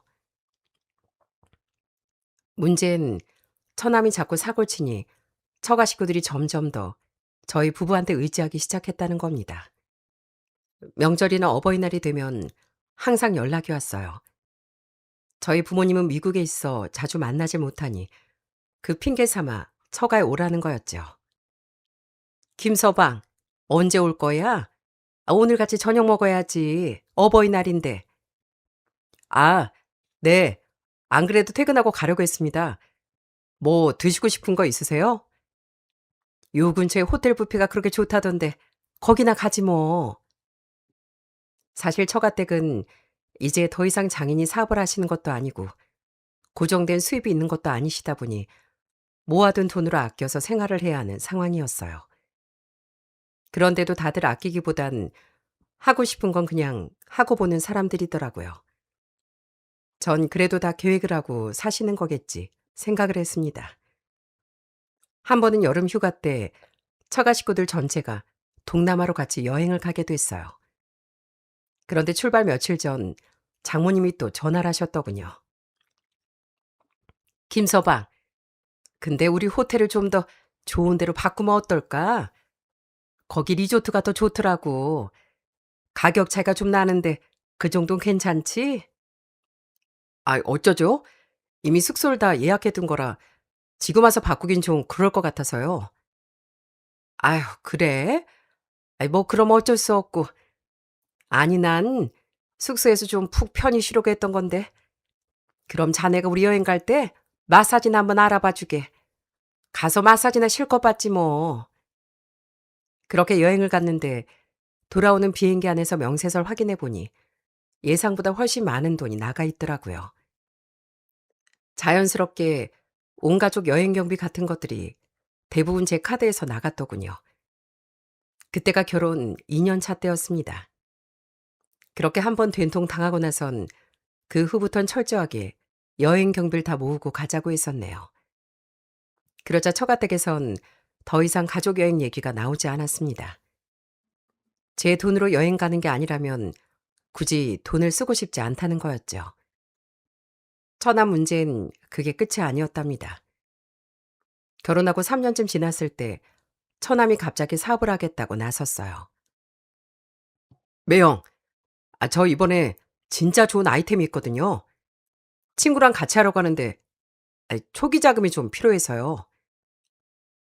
그래? 매영이 좀 빌려주시면 안 될까요? 저 진짜 이번엔 잘해보고 싶어요. 전 처음엔 그냥 듣는 신용만 했습니다. 처남이 사업 얘기를 꺼낸 게 이번이 처음이 아니었거든요. 그런데 그날은 장모님까지 옆에서 거들고 나서는 거예요. 김서방, 우리 아들이 이번엔 진짜 마음 먹고 하려는 것 같아. 신혼데 좋은 일 하나만 해줘. 어? 자네 처남 좀 도와주게. 장모님까지 나서서 도와달라고 하자 전 사업 계획서라는 걸 한번 보자고 했어요. 근데 처남이 가져온 서류를 보는데 한숨이 절로 나오더군요. 시장 분석도 제대로 안 돼 있고 숫자도 대충 끼워 맞춘 게 눈에 보였거든요. 도대체 뭘 하겠다는 건지 명확하지도 않았고요. 처남, 이거 계획이 너무 부실한데? 이대로 시작하면 너무 위험해. 매영, 그냥 한 번만 믿고 해주세요. 친구가 진짜 잘하는 사람이 하는 일이에요. 네? 좀 도와주세요. 미안하지만 처남, 솔직히 우리도 지금 넉넉한 형편이 아니라서 미안해. 전 결국 끝까지 거절했습니다. 그런데 며칠 뒤 아내가 또 부탁을 하더라고요. 오빠, 그냥 딱 1,000만 원이라도 해줘. 오빠가 안 해주면 엄마가 나한테 계속 뭐라고 한다고. 전 결국 1,000만 원을 그냥 줘버렸습니다. 어차피 안 줘도 어떻게든 다른 데서 빌려서 사고 칠 게 뻔했으니까요. 역시나 그 돈은 2달도 안 돼 흔적도 없이 사라졌더라고요. 처남은 그 후로도 또 다른 사업 아이템을 들고 왔지만 전 더 이상 들어주지 않았네요. 이때부터 전 처가에 돈을 보낼 때마다 마음 한편이 조금씩 불편해지기 시작했습니다. 회사가 점점 자리를 잡고 매출이 늘어나며 형편이 나아지기 시작했어요. 그런데 그와 동시에 아내 씀씀이도 같이 커졌습니다. 아내가 친하게 지내는 친구가 있었는데요. 그 친구는 바를 운영하는 사람이었어요. 아낸 거기서 자주 술을 마셨고 그 친구와 함께 명품 샵에도 자주 다녔습니다. 집에 손님을 초대할 때면 항상 비싼 음식을 시켜 먹었고요. 어느 날은 한 끼 식사비가 제 일주일 생활비보다 더 나온 적도 있었죠.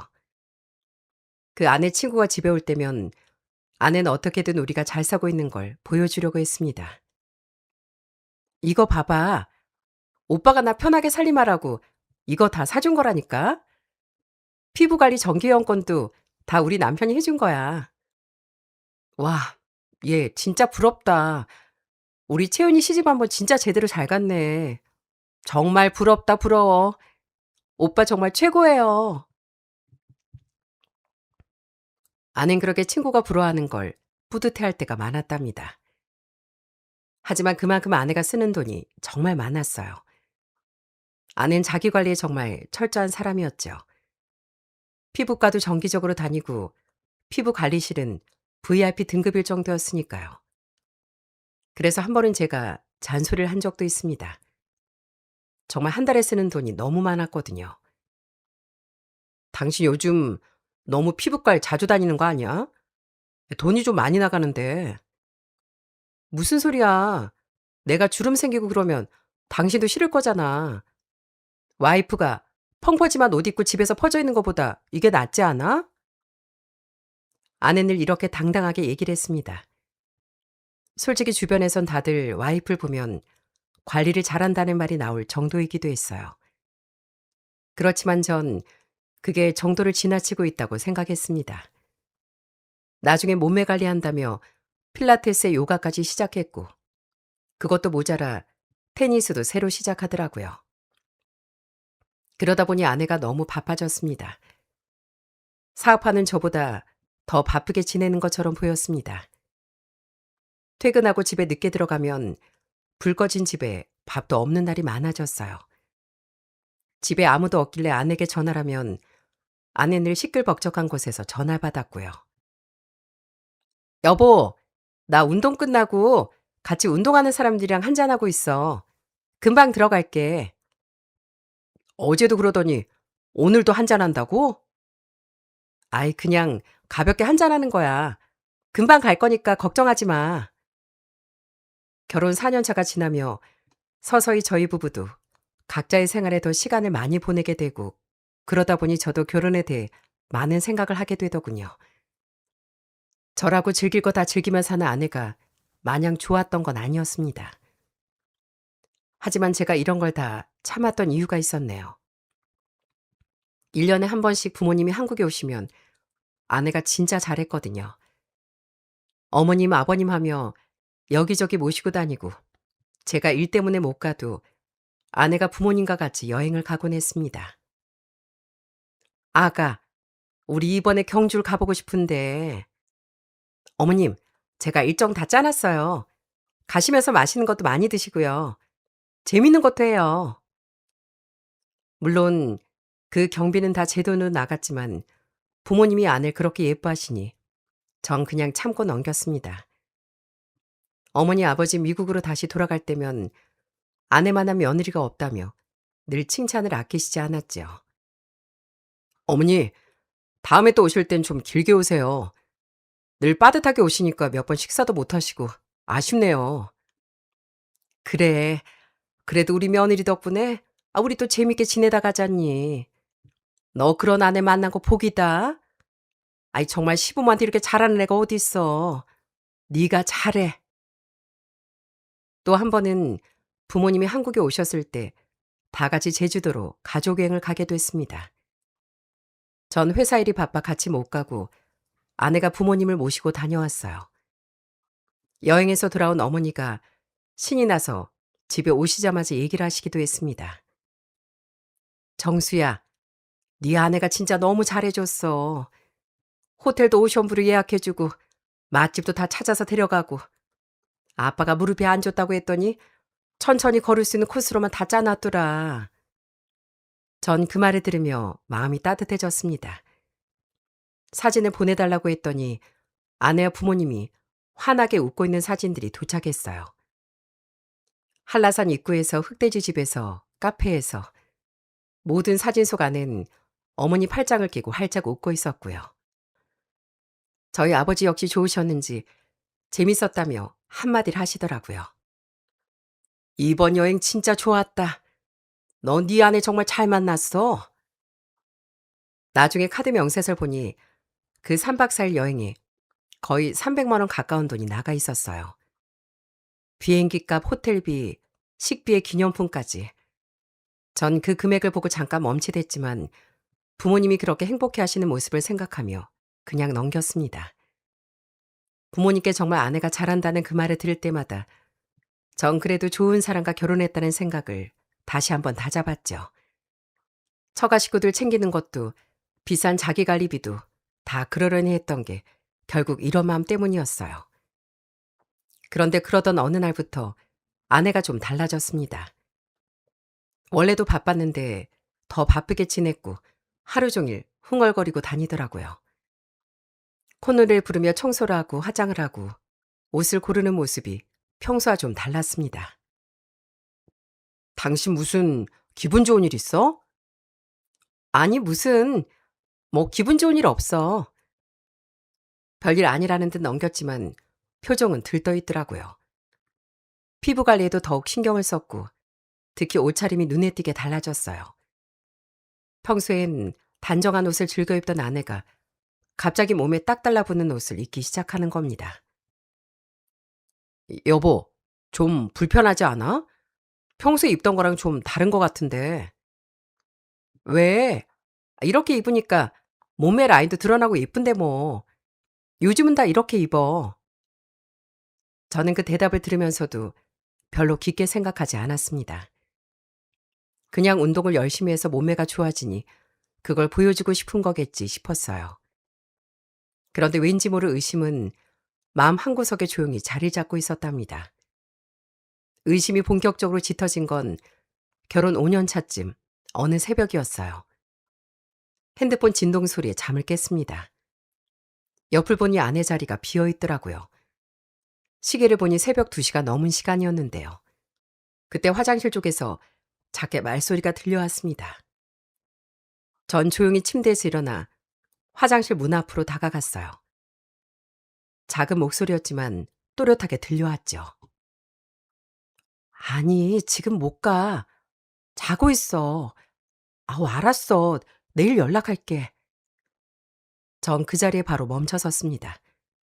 누구한테 온 전화인지, 왜 새벽에 몰래 통화를 하는 건지 머릿속이 복잡해졌어요. 그렇게 화장실 문이 열리는 소리가 나자 전 얼른 침대로 돌아가 다시 자는 척을 했습니다. 다음날 아침 전 별일 아닌 척 물어봤어요.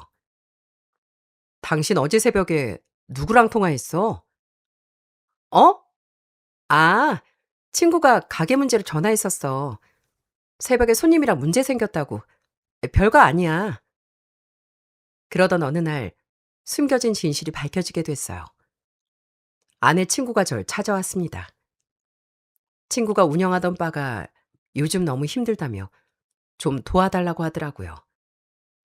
처음엔 5천만 원을 빌려줄 수 없냐고 말을 했습니다. 오빠, 저 요즘 가게가 너무 안 돼서요. 5천만 원만 빌려주실 수 있을까요? 그건 좀 갑작스러운데 내가 지금 당장 그런 큰돈을 도와주긴 힘들 것 같아. 그런데 그때 그 친구가 묘한 표정을 짓더니 말을 흘리는 거예요. 그러면 채은이 비밀 하나 알려드릴까요? 뭐? 비밀이라니, 그게 무슨 소리야? 제가 채은이 비밀 알려드릴 테니까 돈 조금만 빌려주세요. 네? 전 그 말을 듣고 순간 당황했지만 별 의미 없는 협박이려니 했습니다. 돈이 급하니까 별소리를 다 한다고 생각했어요. 그래서 끝까지 무슨 비밀인지 묻지도 않고 그냥 돌려보냈습니다. 그런데 며칠 뒤 친구가 다시 찾아왔어요. 이번엔 3천만 원으로 낮춰 같은 부탁을 했습니다. 전 계속 거절했네요. 솔직히 아내 친구한테 그렇게 큰 돈을 빌려줄 이유가 없었거든요. 그런데 어느 순간 친구가 이렇게 말하더라고요. 이왕 이렇게 된 거 500만 원만 주세요. 그리고 제가 아는 거 다 말씀드릴게요. 아니, 대체 무슨 비밀을 알려준다는 거야? 그렇게 비밀이면 나한테 말해도 되는 거야? 그러니까 얘기하는 거잖아요. 딱 500만 원만 빌려달라고요. 전 결국 500만 원을 건넸습니다. 솔직히 그 정도 돈은 아내에 대해 뭔가 알 수 있다면 아깝지 않다는 생각이 들었거든요. 거기다 그동안 쌓여왔던 찜찜함도 너무 컸었고요. 친구는 아내 친구였지만 동시에 제게도 정말 가까운 절친이었답니다. 본인이 힘들어지자 결국 아내의 약점을 이용하더라고요.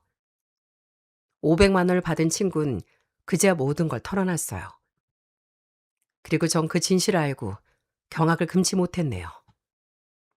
채은이 테니스 코치랑 만나고 있어요. 뭐라고? 테니스 배우면서 만난 코치예요. 두 사람 만나는 걸 제가 몇 번 봤어요. 전 그 말을 듣고 속이 뒤집어졌습니다. 그동안 아내가 흥얼거리던 모습이 몸에 달라붙는 옷을 입기 시작한 그 변화가 한순간에 다 설명이 되더라고요. 그런데 그게 끝이 아니었습니다.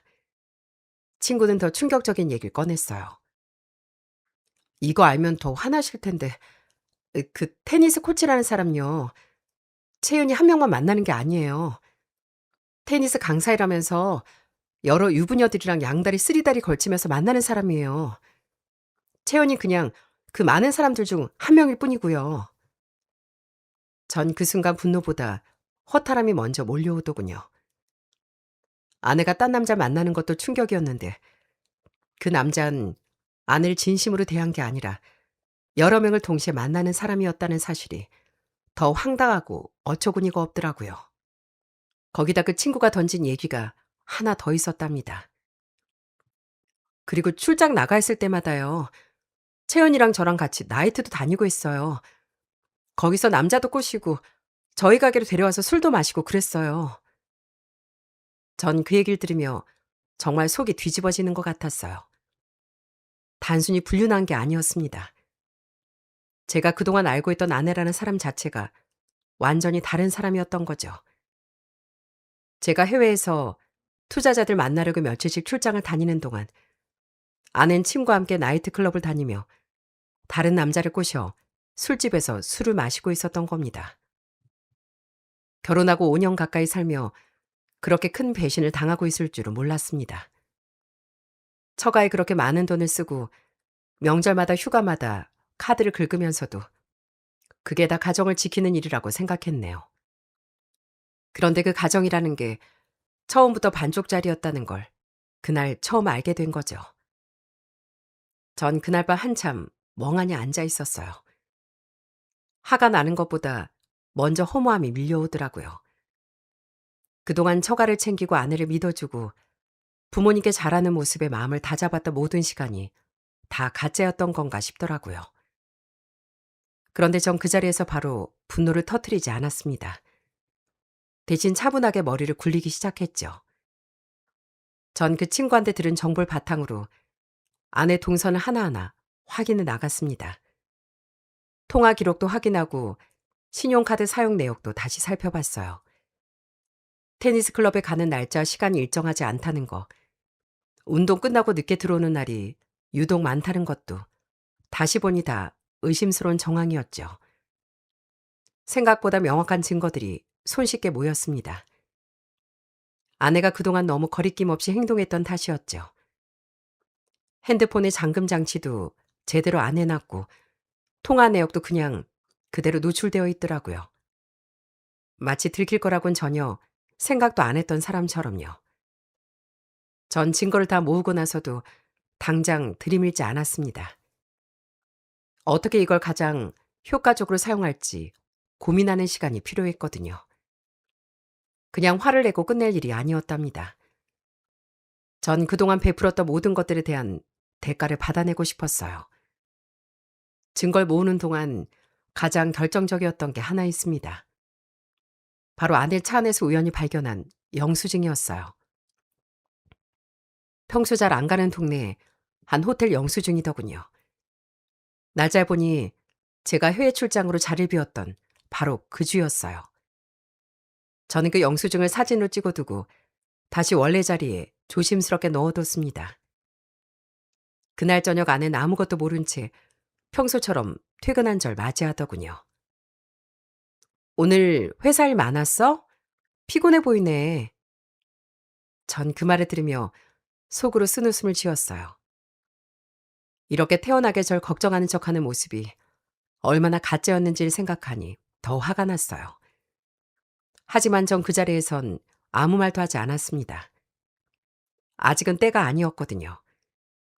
그즈음 마침 처남이 결혼한다는 소식이 들려왔습니다. 한량인 처남이 어떻게 여자를 만났는지 결혼까지 하게 됐다는 소식에 처가 식구들은 다들 들떠 있었죠. 특히나 장모님은 얼른 처남을 결혼시키려 혈안이 되어 있었답니다. 김서방, 우리 아들이 결혼하잖아. 아유, 내가 이 녀석 장가 보내 마음이 편할 것 같아. 그래서 내가 그쪽 집에 결혼 준비할 건 아무것도 없다 그랬거든. 그래 얼른 시집으로 올 거 아니야. 아, 네, 그러세요? 그래서 내가 신혼집 하나 해주려고 하는데 5억밖에 안 하더라고. 일단 자네가 계약금 5천만 원 좀 보내줄 수 있을까? 자네도 우리 아들이 결혼해야 마음이 편할 테고. 전 그 전화를 받으며 속에서 뭔가 차갑게 가라앉는 걸 느꼈습니다. 5억짜리 신혼집을 그냥 별거 아닌 것처럼 5억밖에 안 한다고 말씀하시는 그 태도. 그동안 처남 뒷바라지에 들어간 돈, 아내 끊임없는 사치, 명절 휴가마다 들어간 경비. 그리고 이젠 처남 신혼집까지 바라신다는 게 정말 어처구니가 없는 거 있죠? 무슨 저에게 귀한 금은보화를 안겨준 것 마냥 당당하게 요구를 하시는데 너무 황당한 겁니다. 전 잠시 숨을 고르고 차분하게 대답을 했어요. 네, 걱정 마세요. 그래. 아유, 역시 우리 사이밖에 없다니까. 고마워. 일단 제가 처갓집으로 가겠습니다. 그렇게 전 모든 걸 다 준비하고 처갓집으로 향했습니다. 현관 벨을 누르자 장모님이 바로 나와 문을 열어주시더라고요. 김서방, 아이 뭘 이렇게 급하게 왔어. 천천히 마련해줘도 되는데 급하면 이체해줘도 되는 거고. 아이 어쨌든 잘 왔네. 얼른 들어와. 그렇게 처가에 도착을 하고 전 가방에 있는 봉투 하나를 장모님께 내보였습니다. 장모님은 빙긋 웃더니 그 봉투를 받으시더라고요. 어머머, 아이 벌써 이렇게 준비한 거야? 고맙네, 고마워. 아, 이렇게 현금으로 안 줘도 되는 건데. 열어서 확인해 보시죠, 장모님. 아이, 뭘 또 확인까지 하라 그래. 자네가 어련히 알아서 잘 준비했겠지 뭐. 근데 5만 원권으로 준비한 거야? 아, 원래 이렇게 얇은가? 일단 내가 한번 확인해 봄세. 그러더니 봉투 안에 있던 내용물을 꺼내보던 장모님은 그 안에 있는 걸 확인하고선 경악을 하며 뒤로 나자빠지셨어요. 그 안에 있던 건 돈이 아니라 바로 아내의 불륜 증거였거든요. 그동안 열심히 모아뒀던 아내와 상간남이 미래를 즐기는 사진과 숙박업소 영수증 등등 그 모든 증거를 봉투 안에 다 넣어뒀습니다. 증거를 확인하고서 장모님은 말까지 더듬으며 당황해 하더라고요. 이게, 이게 뭐야? 아니, 이게 뭐냐고? 뭐기 뭐겠습니까?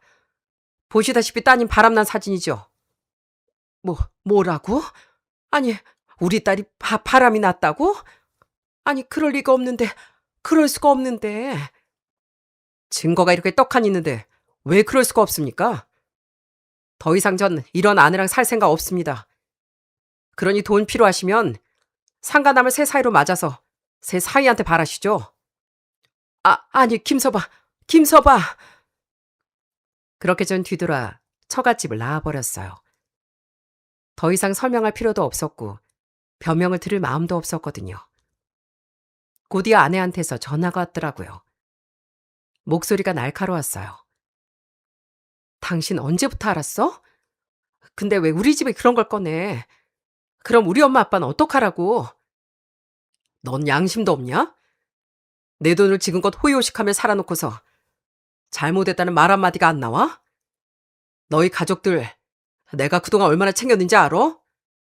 처남 사고 칠 때마다 투습하고 명절마다 용돈 드리고. 근데 넌 그동안 나 몰래 바람을 피우고 있었던 거야? 내 돈으로? 아니, 그게 아니라. 그게 아니게 뭐가 아니야. 호구하면 제대로 잡아 팔자 피우게 했던 모양인데 나 이젠 더는 안 참아. 못 참아. 당신하고 더 이상 안 사니까 헤어져.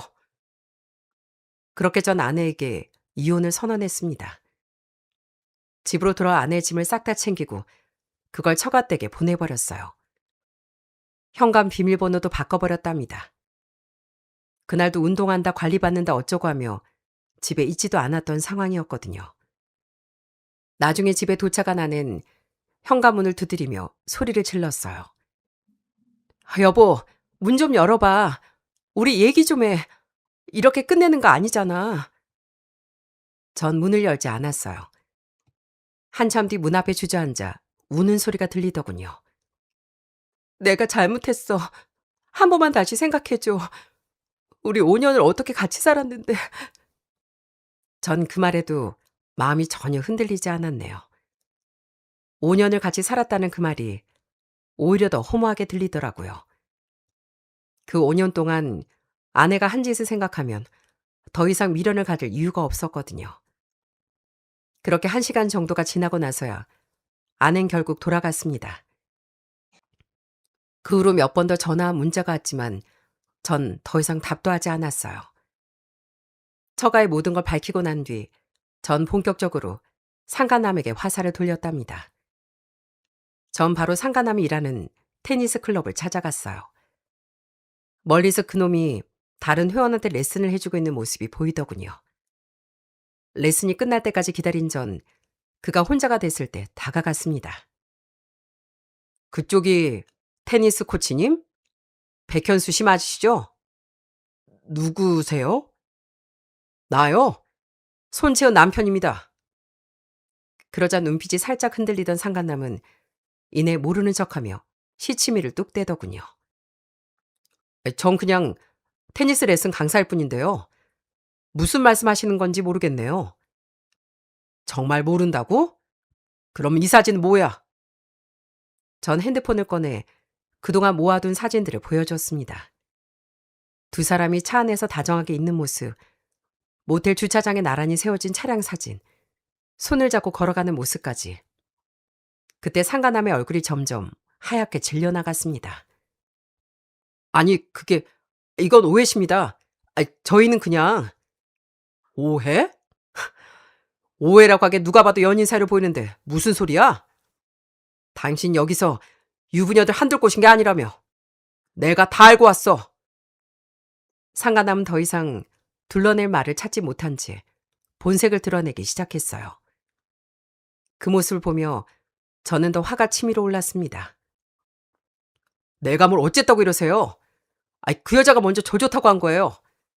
전 그냥 같이 몇 번 놀아준 것 뿐이라고요. 뭐? 지금 뭐가 어쩌겠지? 이게 진짜. 분위기가 점점 격해졌어요. 결국 몸싸움까지 벌어지고 말았네요. 주변에 있던 사람들이 놀라 말리러 왔지만 전 그 짧은 순간만큼은 멈출 수가 없었답니다. 그동안 쌓인 분노가 그 순간 한꺼번에 터져나왔으니까요. 저는 그 과정에서 상간남의 핸드폰을 확보하게 됐습니다. 그리고 거기에 저장된 메시지들을 보며 더 충격적인 사실을 알게 됐어요. 아내 친구한테서 들었던 그대로더군요. 상간남은 아내 한 명만 만난 게 아니었어요. 테니스 강사 일을 하며 수많은 유부녀들과 양다리, 아니 쓰리다리를 걸치며 만나왔던 겁니다.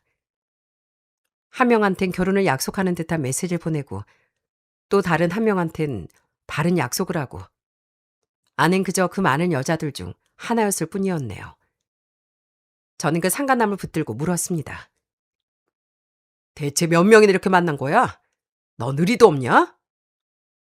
아니 내가 당장 죽게 생긴 건데 의리고 뭐고가 어딨어요. 돈이 필요했고 벌이도 안 되고 대출까지 막혀서 그랬어요. 거기다 그쪽 와이프가 먼저 적극적으로 다가온 것도 있다고요. 저는 그 말을 듣고 더 이상은 대화할 가치가 없다고 느꼈습니다. 대신 차분히 다음 계획을 세웠네요. 저는 상간남의 다른 피해 여성들을 한 명씩 찾아냈습니다. 핸드폰에 남아있던 흔적들을 통해서요. 그리고 그들의 증언을 모았죠. 모두 다 비슷한 이야기더라고요. 상간남이 진심인 척 다가와 마음을 흔들어 놓고 결국 여러 명을 동시에 만났다는 사실에 다들 분노했습니다. 전이 모든 증언과 증거를 정리해 상간남 일하는 테니스 클럽 관리자에게 전달했어요. 클럽 측에선 이 증거들을 본 후 상간남을 그 자리에서 바로 해고했습니다. 그 후 상간남이 마지막으로 제게 전화를 걸어왔더라고요. 굳이 이렇게까지 하셔야 했어요? 저도 먹고 살아야죠. 저 일 그만두면 앞으로 할 일도 없습니다. 그 많은 사람한테 피해를 줘놓고서 어디서 뻔뻔하게 그딴 말을 해? 너 이게 끝인 줄 알지? 아직 상간남 소송 남았으니까 가만히 기다려. 그렇게 전화를 끊었어요. 글이 읽고 난 뒤 전 아내와 이혼 절차를 밟았습니다. 제 결혼 생활 5년이 그렇게 끝나버린 거죠. 처가와도 자연스럽게 인연이 끊겼고요. 장모님이 몇 번 전화를 하셔서 사정을 봐달라고 하셨지만 전 더 이상 흔들리지 않았습니다. 처가 연락을 끊고 얼마 지나지 않아 처남한테서 전화가 왔더군요. 매영, 아니 매영이 어떻게 이래요? 우리 집에 얼마나 난리가 났는지 아세요? 진짜 매영, 누나랑 이혼하는 거예요? 그래, 이제 앞으로 처남이라 부를 일도 없겠네. 아무리 그래도 그렇지. 그럼 제 신혼집 어떻게 되는 거예요? 전 그 말을 듣고 헛웃음이 나오더군요. 누나가 불륜을 저질렀다는데 본인 신혼집 걱정이 먼저 나오는 그 모습에 더 이상 화도 나지 않았어요. 처남, 그건 처남 부모님이 알아서 하실 일이지. 나랑 상관없는 일이야. 그 전날 마지막으로 더 이상 전 처가 식구들의 전화를 받지 않았습니다. 참 끝까지 뻔뻔하고 어이없는 사람들이었어요. 이혼 절차는 생각보다 복잡하지 않았습니다. 증거가 너무 명확했으니까요. 변호사를 통해 위제료와 재산분할 문제를 정리했습니다. 아내 쪽 변호사가 처음엔 재산분할을 더 받아내려고 시도했지만 제가 모아둔 불륜 증거 앞에서 더 이상 할 말이 없었죠. 결국 조정 이혼으로 마무리됐어요. 아이도 없었고 그간 생활비도 전부 제가 냈으니 아내에게 분할해줄 것도 크지 않았고요. 나중에 들은 얘기론 아내 친구도 결국 빠를 정리했다고 합니다. 저한테서 받은 500만 원도 가게 빚을 갚는 데 다 썼다고 하더군요. 그 사람도 결국 본인 욕심 때문에 친구를 팔아넘긴 대가를 치르고 있는 셈이었죠. 지금은 이혼하고 1년이 좀 지났습니다. 회사는 오히려 그전보다 더 잘 되고 있어요. 그동안 처가에 신경 쓰고 가정에 쏟았던 시간과 에너지를 전부 일에다 쏟다 보니 오히려 제 사업이 더 성장하더라고요. 최근엔 해외 콘텐츠 업체와 큰 계약도 하나 성사시켰답니다. 부모님은 처음엔 제가 이혼한다는 소식에 많이 속상해 하시더군요. 그런데 시간이 지나며 부모님도 차츰 받아들이셨어요. 전 아는 이혼을 하고서 제대로 된 직장도 못 구하고 아르바이트를 전전하며 어렵게 살고 있다고 하더라고요. 전 처남은 결국 결혼이 깨졌고 그렇게 2명 다시 전 처가댁으로 돌아가게 되었다고 들었습니다. 반면 전 지금 너무나 잘 지내고 있어요. 운동도 하고 친구들도 만나며 열심히 하루하루를 살고 있답니다. 가끔은 그때 그 결혼 생활이 다 꿈이었나 싶을 정도로 멀게 느껴지기도 하고요. 저도 워낙 가족의 정을 중요시하는 사람이다 보니 가족에게 베푸는 게 당연하다고 생각했었는데 그 마음을 악용하는 사람이 진짜 있었더라고요. 그런데 정말 기가 막히게도 악인의 옆엔 또 다른 악인이 있는 것 같습니다. 만일 그때 전 아내 친구가 폭탄 발언을 하지 않았더라면 아마 지금까지도 전 아내를 믿고 꾹 참으며 살고 있었을지도 모르겠네요. 어떻게 생각하면 전 아내 그 친구가 저에겐 인생을 구원해 준 사람인 것 같기도 합니다. 그래서 그때 줬던 500만 원 하나도 아깝지가 않네요. 어찌됐건 그 500만 원도 남지 않을 정도로 아내 친구도 확 망해버렸고 처가대 식구들도 이렇게 끝이 나버렸으니 벌을 받은 거나 마찬가지라고 생각합니다. 주변을 보면 남을 속이고 이용해 먹으려고 하는 사람들이 종종 있더라고요. 전 이번 사건을 겪으며 그런 사람들은 꼭 언젠간 벌을 받게 될 거라고 생각합니다. 여러분들 곁엔 어떤 사람들이 있으신가요? 부디 여러분들 주변엔 고마움을 알고 그리고 받은 만큼 돌려줄 줄 아는 사람들이 많으셨으면 좋겠습니다. 요즘 K 콘텐츠라고 해서 전 세계적으로 사랑을 많이 받고 있다는 소식이 들리고 있습니다. 그럴 때마다 정말 마음이 얼마나 뿌듯하고 좋은지 모르겠습니다. 우리나라의 문화가 이렇게 자랑스럽고 훌륭하다는 걸 여러분들도 아시고 자부심을 느끼셨으면 좋겠습니다. 그럼 끝까지 제 이야기 들어주셔서 정말 감사드립니다.